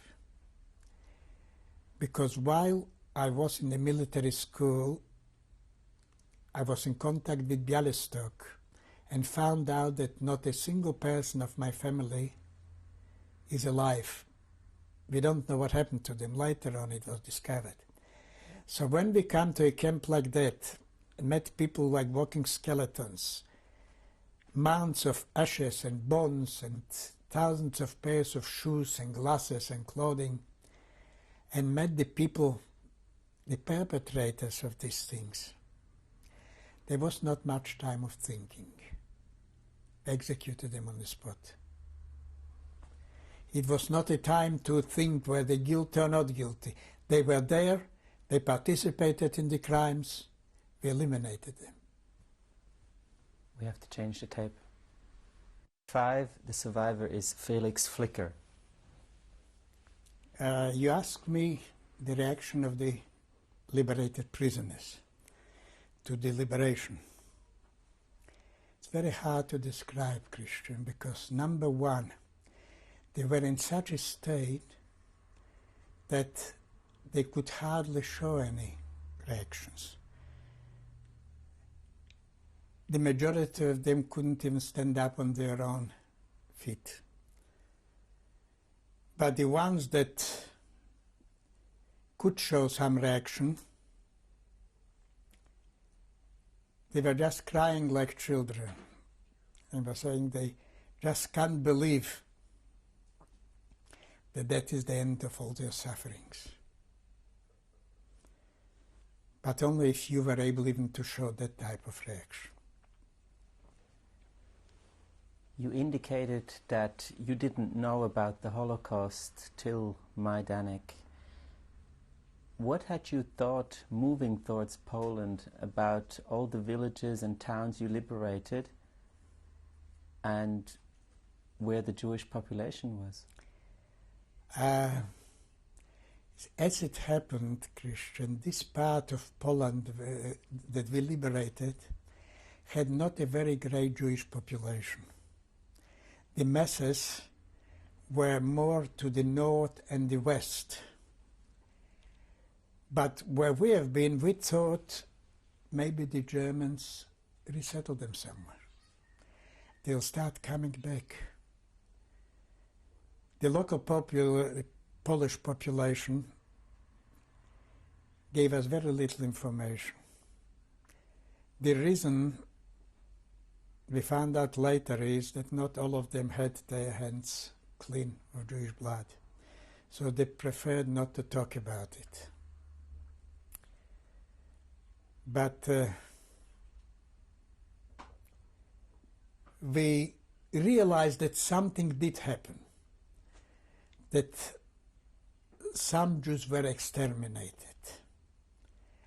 But the scope of it, we couldn't even think about numbers and figures, what we found out later. But Majdanek was the first case where we familiarized ourselves with methods of planned massive extermination. Originally we thought maybe some units of the army, they were executing people, they were throwing them out of their homes, and that in some places ghettos were created, we learned already. But about the whole magnitude of the Holocaust, I didn't know until Majdanek I started to understand what happened. What counseling, if any, did you receive after the liberation? Christian, I didn't need any counseling. I can control myself. And whatever was sitting deep in my heart, the feelings, I didn't show it out, I didn't demonstrate it in any way. I didn't need any counseling. What happened next? After Majdanek, this execution I mentioned to you, in January I graduated. Immediately after the graduation, I was sent back to my former military unit. We started to go forward. In January the 12th, we liberated the second biggest Polish city, Lodz. And as it happened, at this stage of the war, there were just a few places where the Germans put up a great resistance. In most of the places we were just running, escaping. I can recollect Lodz was no battle at all for Lodz. We just marched in the city, and the destruction of Lodz was very minimal. The trams were running even the day we liberated the city. And in Lodz I came across 300 Jewish youngsters that survived the ghetto Lodz. I don't know the exact number of the Jewish population of Lodz, but it's definitely been in hundreds of thousands. Because Warsaw had over 300,000, so Lodz would have at least a third. 300 survived the ghetto Lodz. And our army unit, whatever could, and I personally, whatever I could to assist them in whichever way, I did. Mostly it was in some food rations and that. But again, we didn't stay too long in Lodz. The army had to march forward. The other big battle we had is for a Polish city called Poznań, P-O-Z-N-A-N. That was already close to the former German border. They had a big citadel there, where the Germans didn't give up easily, but eventually Poznań was liberated as well. And then we got the order to march south. And that is where we arrived to the city of Breslau. The Polish name for it was Wrocław, W-R-O-C-L-A-W.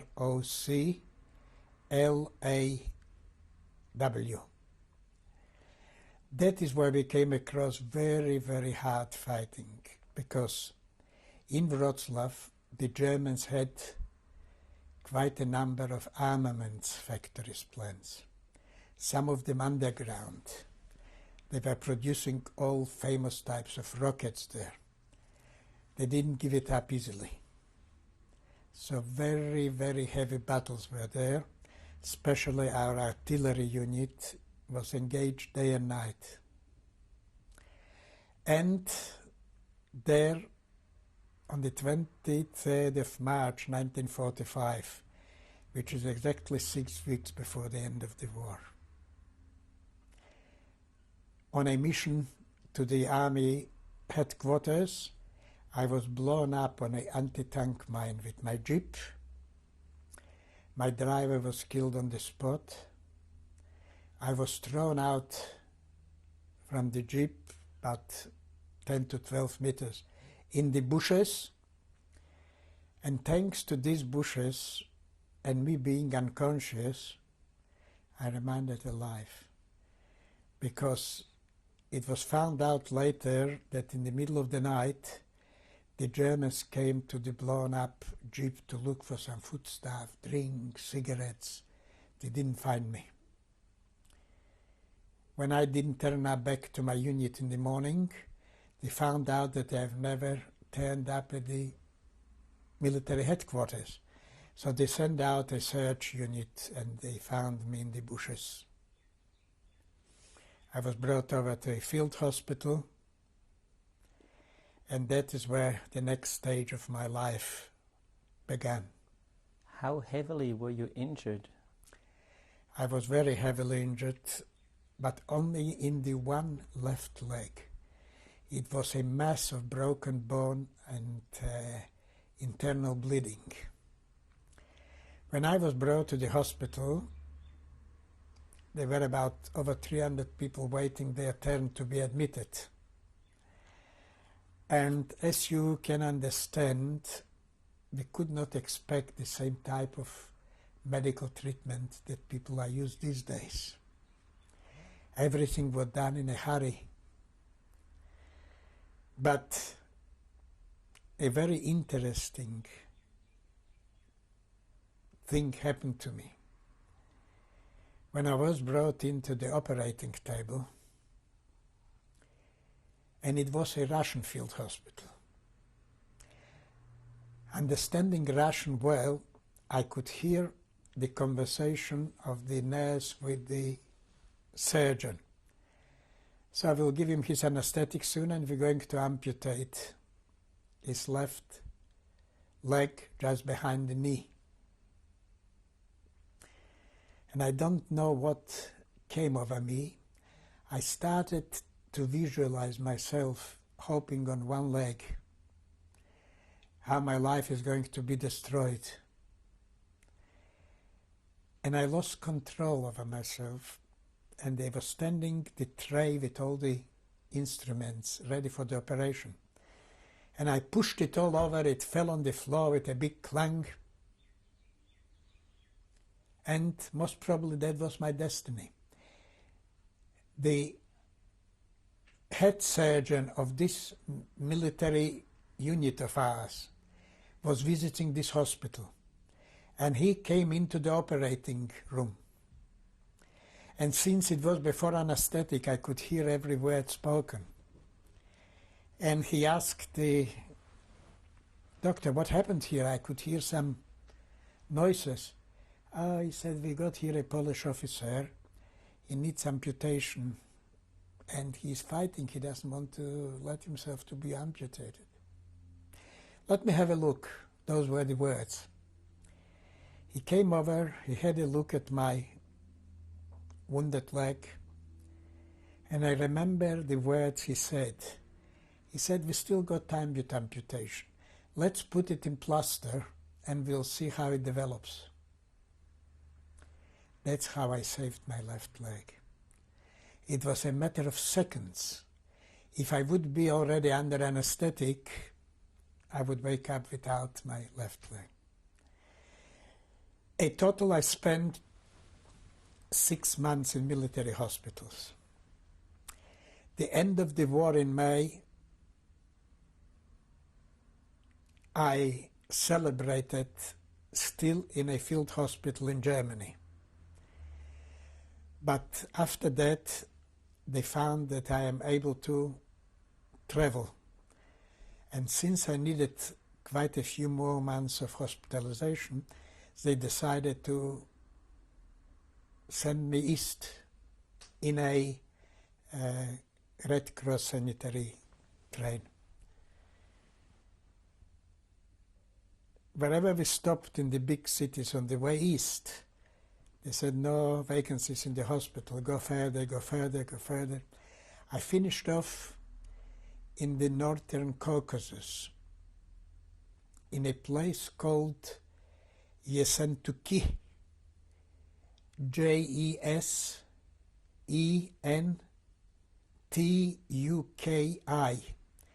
which is now just close to the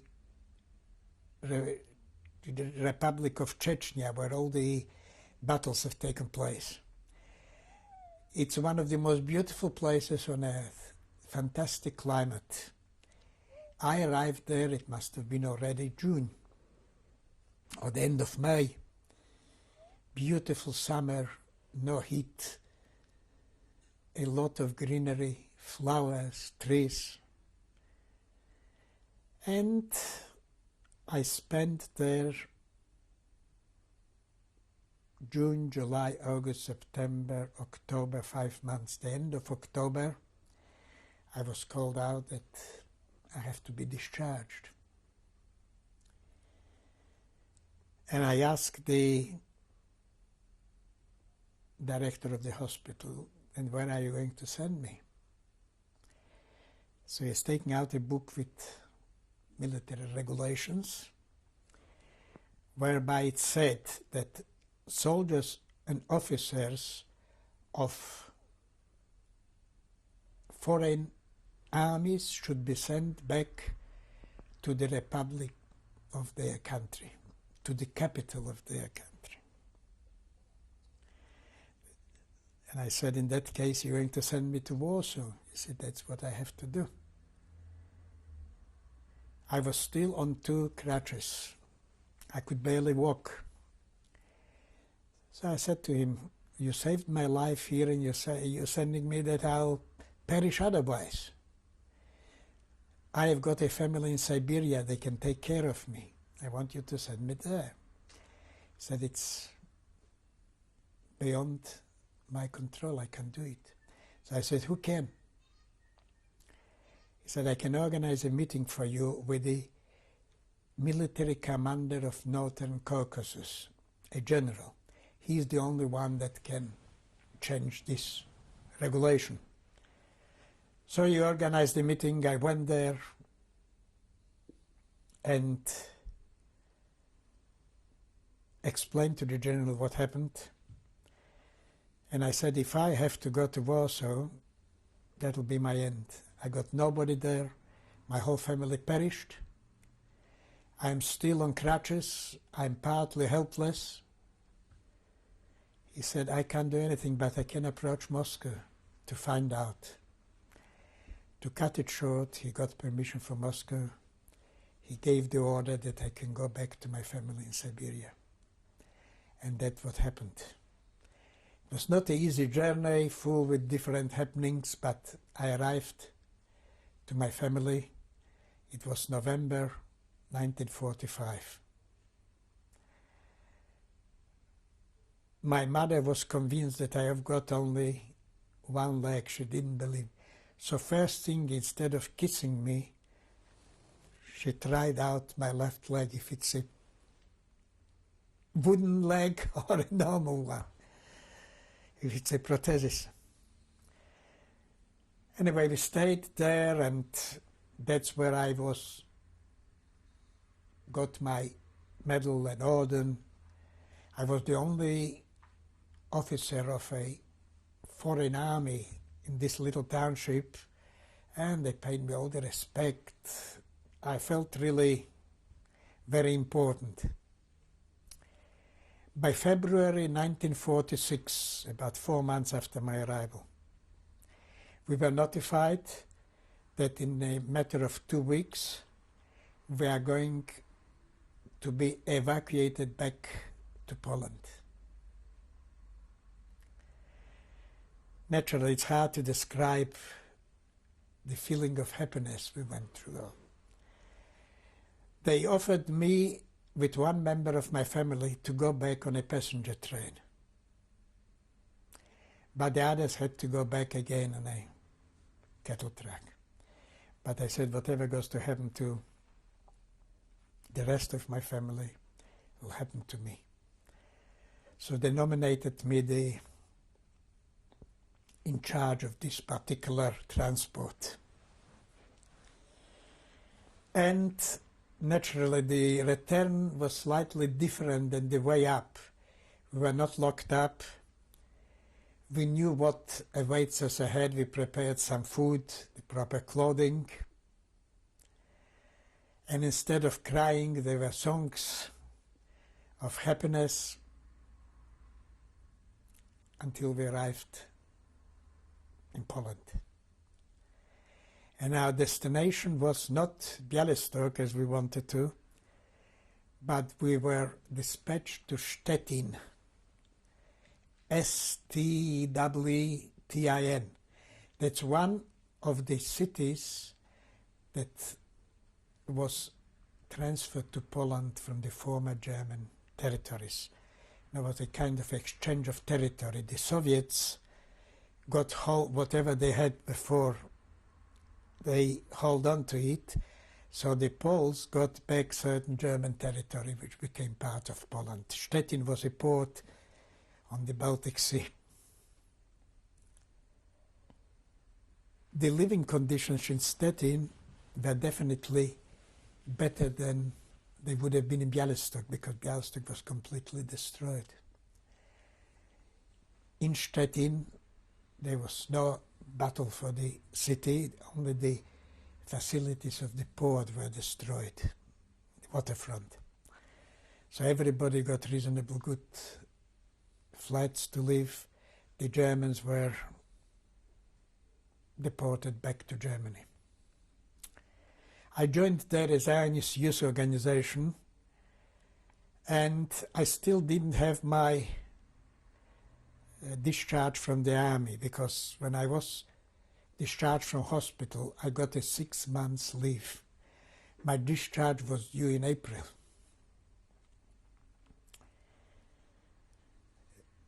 My duty was in this youth organization to train the youngsters how to go on with rifles, with pistols, to learn them shooting, because the organization was already preparing youth for immigration to Palestine, it was then.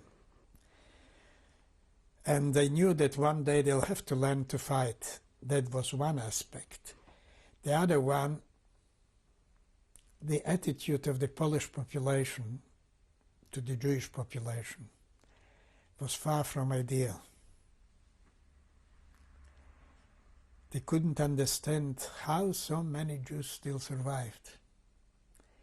For them, 200 or 300 were a great number of survivors. They were used that none should be. I stayed in Stettin till the 4th of July 1946.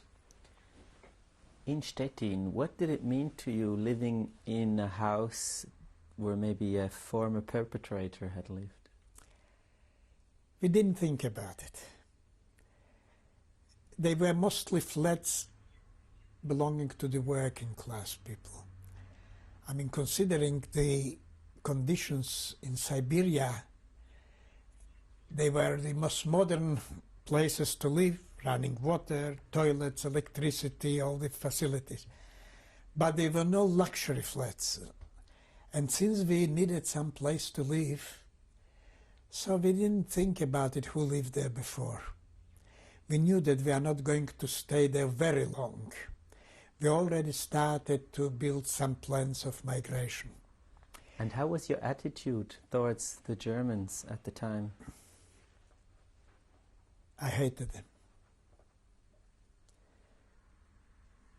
Deep in my heart, I hated all of them. But that's... Now my philosophy is different. You cannot call a whole nation that all of them are bad. You can say 95% are bad. But as long as there have been certain ones that showed some humane action, in my philosophy you cannot say the whole nation are bad. But at this time, to me, every German, the only good German, was a dead German. But we had little to do with them. They were quickly evacuated back to Germany. And Stettin had a population of Poles. Some Russian military was stationed there. And a few hundred Jews that were brought over from the east, from the Siberian deportations. And as I said, on the 4th of July 1946, that was the day of the famous pogrom in the city of Kielce, where 47 Jews were killed, massacred, in the most sadistic and bestialic way by Polish masses. It was a blood libel. And how was this event portrayed and reported in the media? The media reported it truthfully, because it was already a time they couldn't hide it. It happened during the day, where thousands of witnesses were around. The only thing they tried to find some kind of excuse for it was maybe it was organized by the Secret Service as a provocation against the Polish government, but it was only, excuse me, bloody excuse. It was done by the Polish masses, not only civilians, but even some of the military and the police participated in it. And then I said to my family, my dears, in the next few days we are going to leave this land. never ever in my life I want to see Poland again. I forgot to mention that from Stettin we went once to Białystok for 7 days. We wanted to investigate if anybody of our family survived, and also what happened to our home, our house we had. We spent the months. We were able quickly to repossess our homes, sold it on the spot for peanuts, not even worth to mention the price. Whatever we got for our 2 beautiful houses and land, we had to pay key money here in 48 to rent a flat. But since my idea was to finish with Poland forever, so we did it. Anyway, we returned to Stettin, and on the 6th of July, 2 days after the Celts program, we escaped to Germany, to the occupied, but it was all occupied then. It was a great movement of Jews then to the west, because many, many felt that they don't want to live in Poland again. Why? What happened? The pogrom in Kielce was only the big happening where 47 people got killed. But there were many, many instances where smaller numbers of Jews were murdered. In cases where some Jews turned up in little townships to find out if their houses are still exist, the local population wanted to get rid of them, that nobody can claim back their properties. There were some members of the Polish underground. In particular, there was one movement. It was a purely fascist Polish movement. They were called the National Armed Forces. And they were stopping trains, going through the trains, and wherever they met a Jew, they could find the Jewish face, they were taking them out from the train and executing on the spot. It was lawless. Jews felt they got no security and no hope of survival. And I was one of them. I didn't want. And in April, I forgot to mention, I was discharged from the army, honorable discharge. So we crossed the border with many, many tens of thousands of Jews that did the same. And I would say that the Polish and Russian governments, if they would want to stop us, they could have done it. But it was a kind of a shutting one eye. They don't see, they don't hear. And it was only a matter for the border guards to give them, there was not bribery money, some vodka, some sausage, few bottles of vodka, a couple of sausage was enough to let the transport through. We came to the American zone of Germany. We settled in a displaced persons camp by the name of Rachel, R-A-C-H-E-L, which was close to the big city of Kassel in the province of Hesse-Schlichtenau. Would you like, Christian, to know anything particular about the life in the DP camp? Yes, but we'll do it after the change of the tape. Tape 6, the survivor is Felix Flicker. Tell us about life in the DP camp. You know, everything is, when you compare it with something, you can get a better picture. Comparing with life in Siberia, it was paradise. Comparing with normal life like we live now, it was a reasonable, miserable existence. But we had a roof over our heads, we had freedom, we didn't starve, there were no luxuries, but we didn't starve. We were getting clothing from charitable organizations. And as a youngster, I had a chance to learn some kind of profession. And I joined some courses for dental technicians,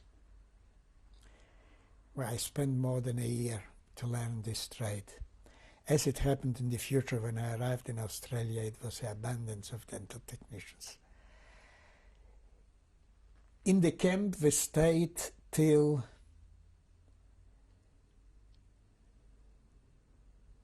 May 1948. It was just under 2 years. And we decided to migrate. Luckily, a former employee of my father, which was living in Melbourne, found our names on the list of the International Red Cross and found the address where we are. And the first thing he did is organize some landing permits for our family. So after receiving the landing permits, we moved to Paris, because from Paris, from Marseille, usually the boats were leaving for Australia. But it was a time where the migration was on a very large scale, and we had to sit in Paris nearly for 6 months until our turn came. In Paris, we were supported by the American Jewish Distribution Committee, that's a relief organization, which paid for our hotel and allocated them some amount of money for food. And after we went through the medical commission in the Australian Embassy, we started to plan our trip. And as it happened, at this time, as much as it's hard to believe, there was a certain quota for Jewish migrants. And it would take a long time for all of us to wait for a place on a boat. So the Jewish Joint Committee, what they did, they split the family. My brother and myself were put on a plane in Brussels on the Belgian airline Sabina. They got the idea to charter some planes to be able to bring over more people. So it was a miracle. In 6 days we arrived from Belgium to Melbourne, whereby my family traveled for 10 weeks on an old French troop carrier. Tell us about that airplane voyage. Actually, it was my first trip by plane, because you have to realize that we are talking about 50 years ago. The civil aviation was far from that what's these days. We traveled in a converted DC-9, which used to be an American troop carrier.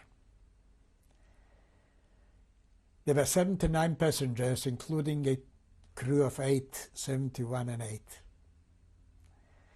To us it was a miracle. We only flew during the day. At night we landed and stayed on the ground. So I remember the first stop was on the Arabian Peninsula in Dubai. Then we came to, was it Bombay? Then it was Jakarta, which then it was still called Batavia.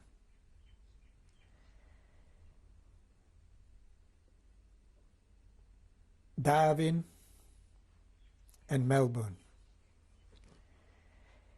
When we arrived here, I can remember swarms of newspaper representatives, journalists, to tell them the story. They made photos of the group. I mean, it was only the second chartered plane that came to Australia with migrants.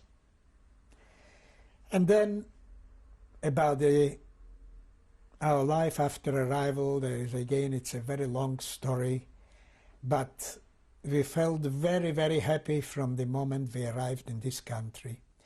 We could see that it's a country of freedom, a country of equality, From the first day we came, we had the freedom and option to do whatever we liked to.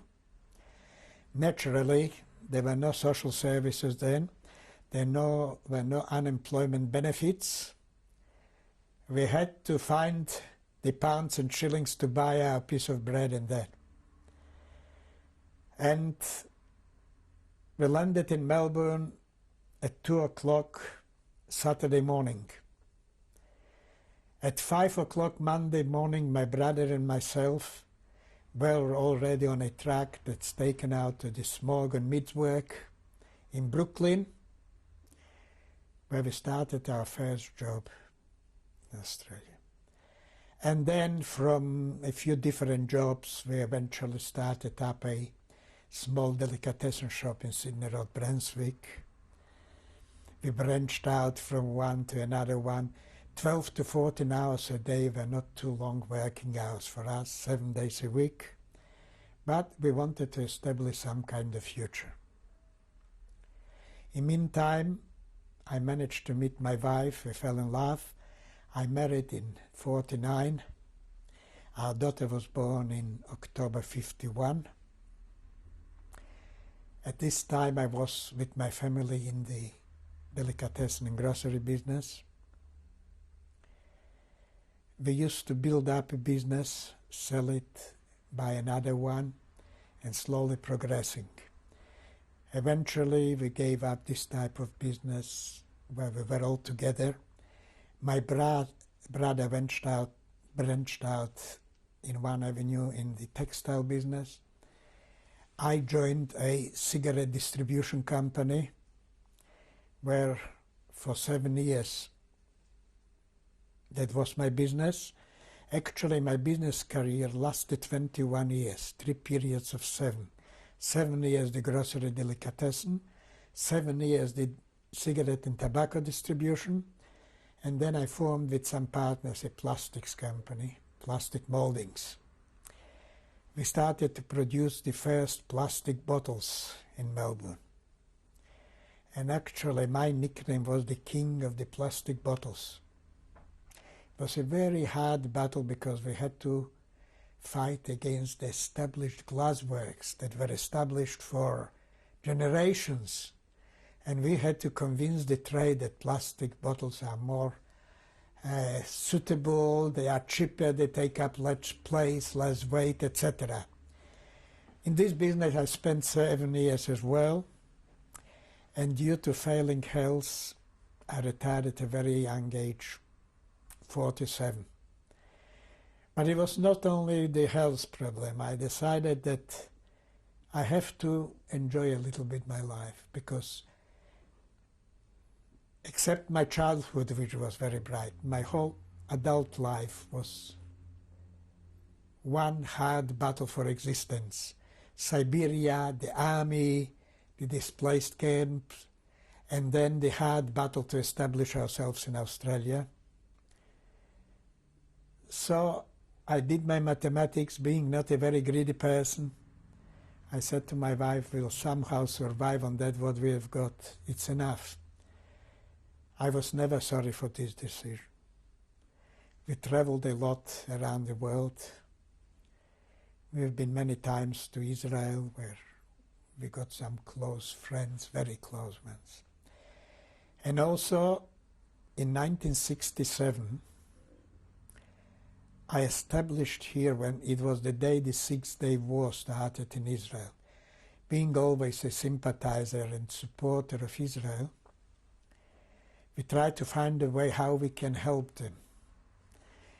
And we established here an organization to help the Israeli disabled war veterans.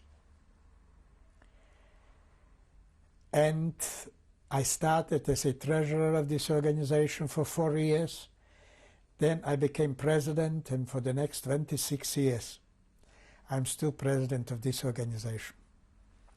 Is that what your button is about? My button is an honorary member of the Israeli disabled war veterans.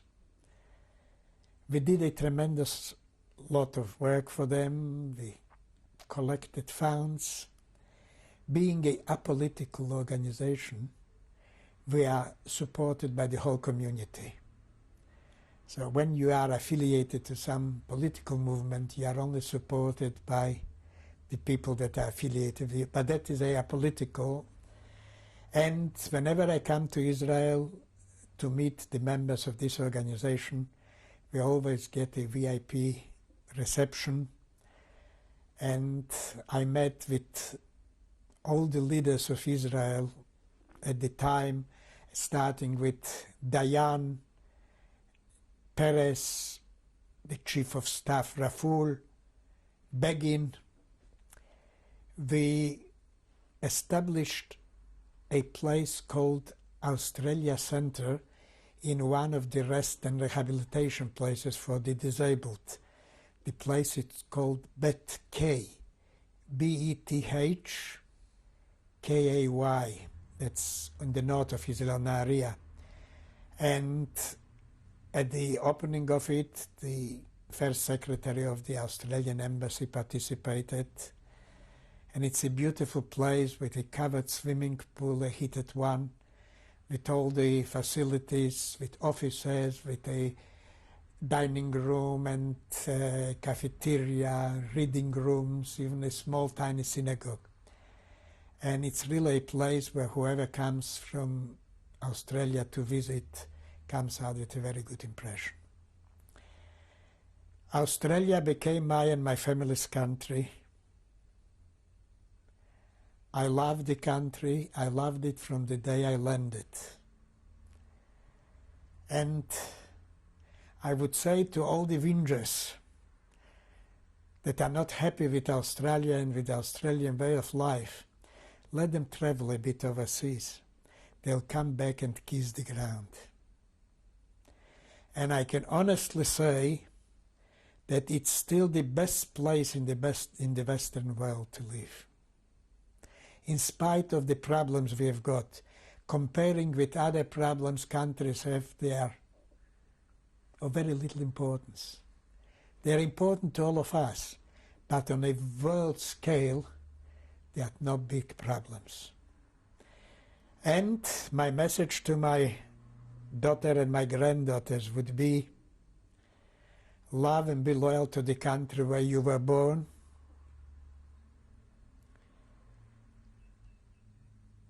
Fight for peace and freedom of people. Respect elders. Love your fellow men or women, fellow persons. Learn from the past and don't forget the past. Because only people who know and learn from the past know how to build their future. I finish with that, and Christian, I like to state again that comparing with the Holocaust survivors from the German concentration camps and that, our sufferings were not of the same scale. But for historical truth and for historical knowledge, I feel that future generations must also know about the type of Holocaust we went through and the tens of thousands of Jews that died in the Siberian steppes, in the gulags, where their bones are strewn all over the frozen country. Thank you, Christian, for giving me the opportunity for this statement. Thank you very much. Who is this? That's my paternal grandparents. My grandfather Mordko Flicker, my grandmother Feiga Flicker. And the photo is taken in 1935 in Bialystok. My parents, Rebecca and David Flicker, photo taken in 1935 in Bialystok. How happy were your parents in Australia? Very, very happy. We were all the family together, and in general we were a very close and happy family. My mother passed away in December 1968, my father in August 1977.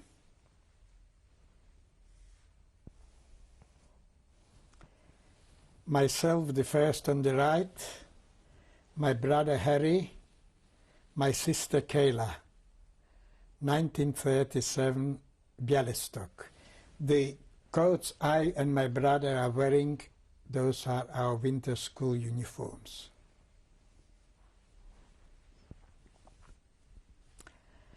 That's the last family photo taken before the war in the spring of 1939. My father, mother, myself, my brother and my sister in a city garden of Bialystok. What was the occasion of this picture? No particular occasion, just a family photo.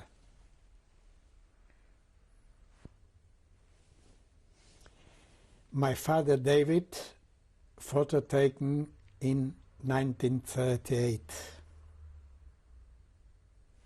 Where? In Bialystok.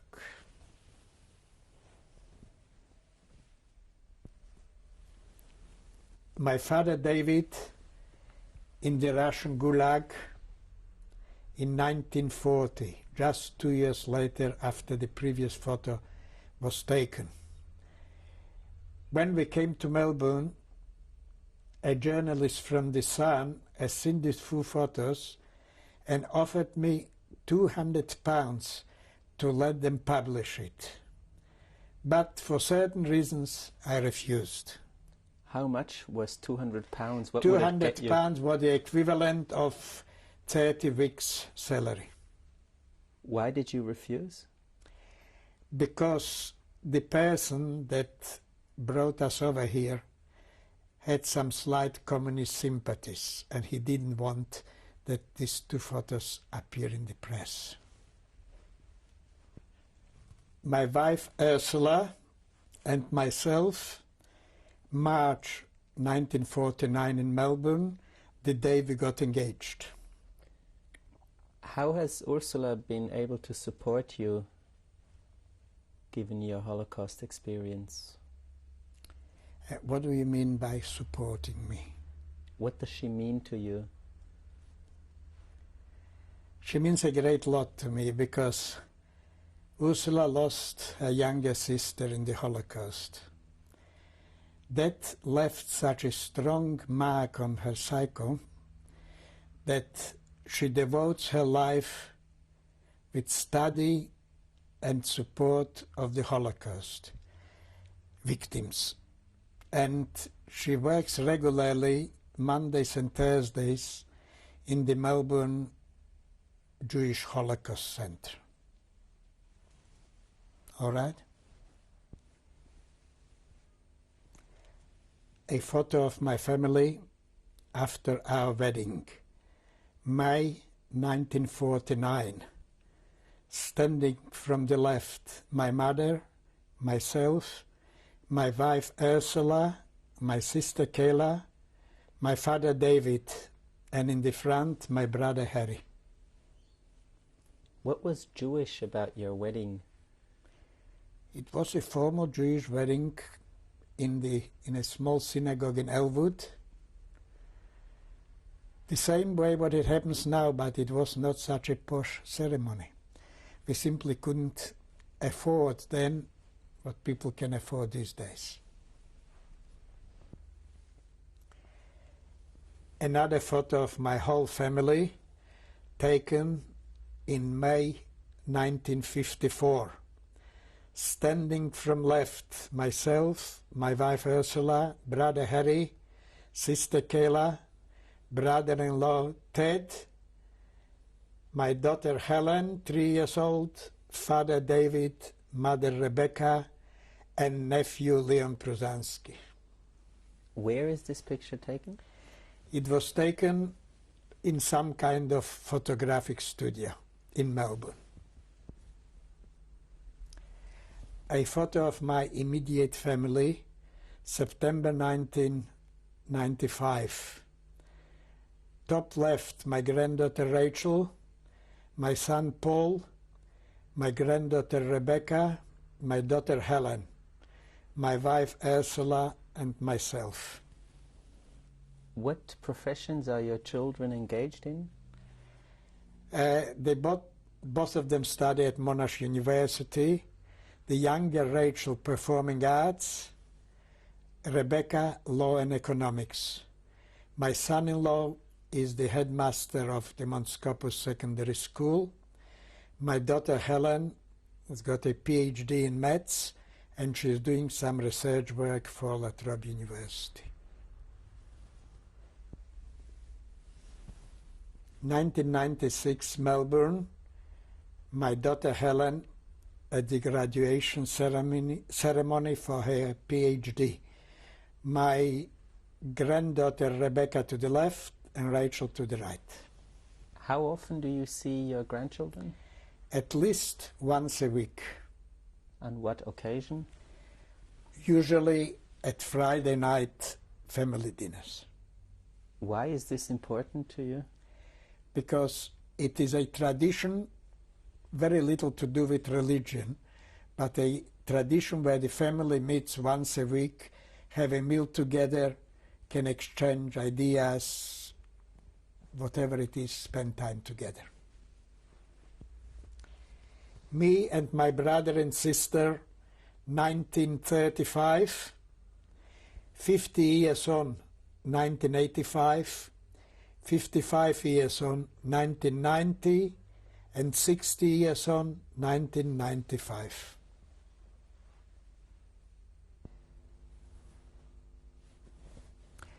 My graduation certificate from the Military Academy, January 1945.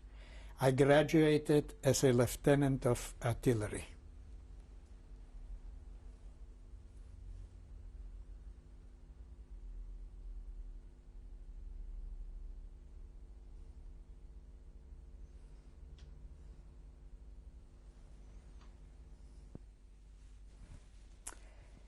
An article in the newspaper USA Today from the 23rd of April 1993 about our participation at the opening of the USA Holocaust Museum.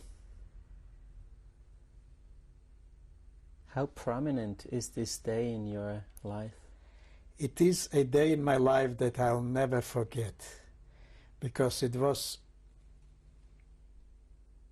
left a particular feeling that me, the man who lived through Siberia, and that have been about 10 meters away from the President of the United States, his good lady, senators, and that, and my right-hand neighbor was Senator Ted Kennedy.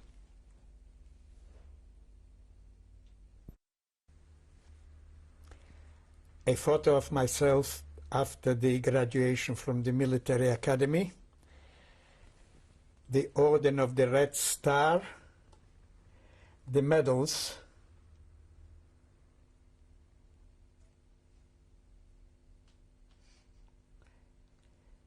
from the left, for bravery, victory over Nazi Germany, liberation of Berlin, liberation of Warsaw, 50 years of victory over Nazi Germany, and 100 years of the birth of Marshal Zhukov, which was the commander of all the Russian military forces during World War II.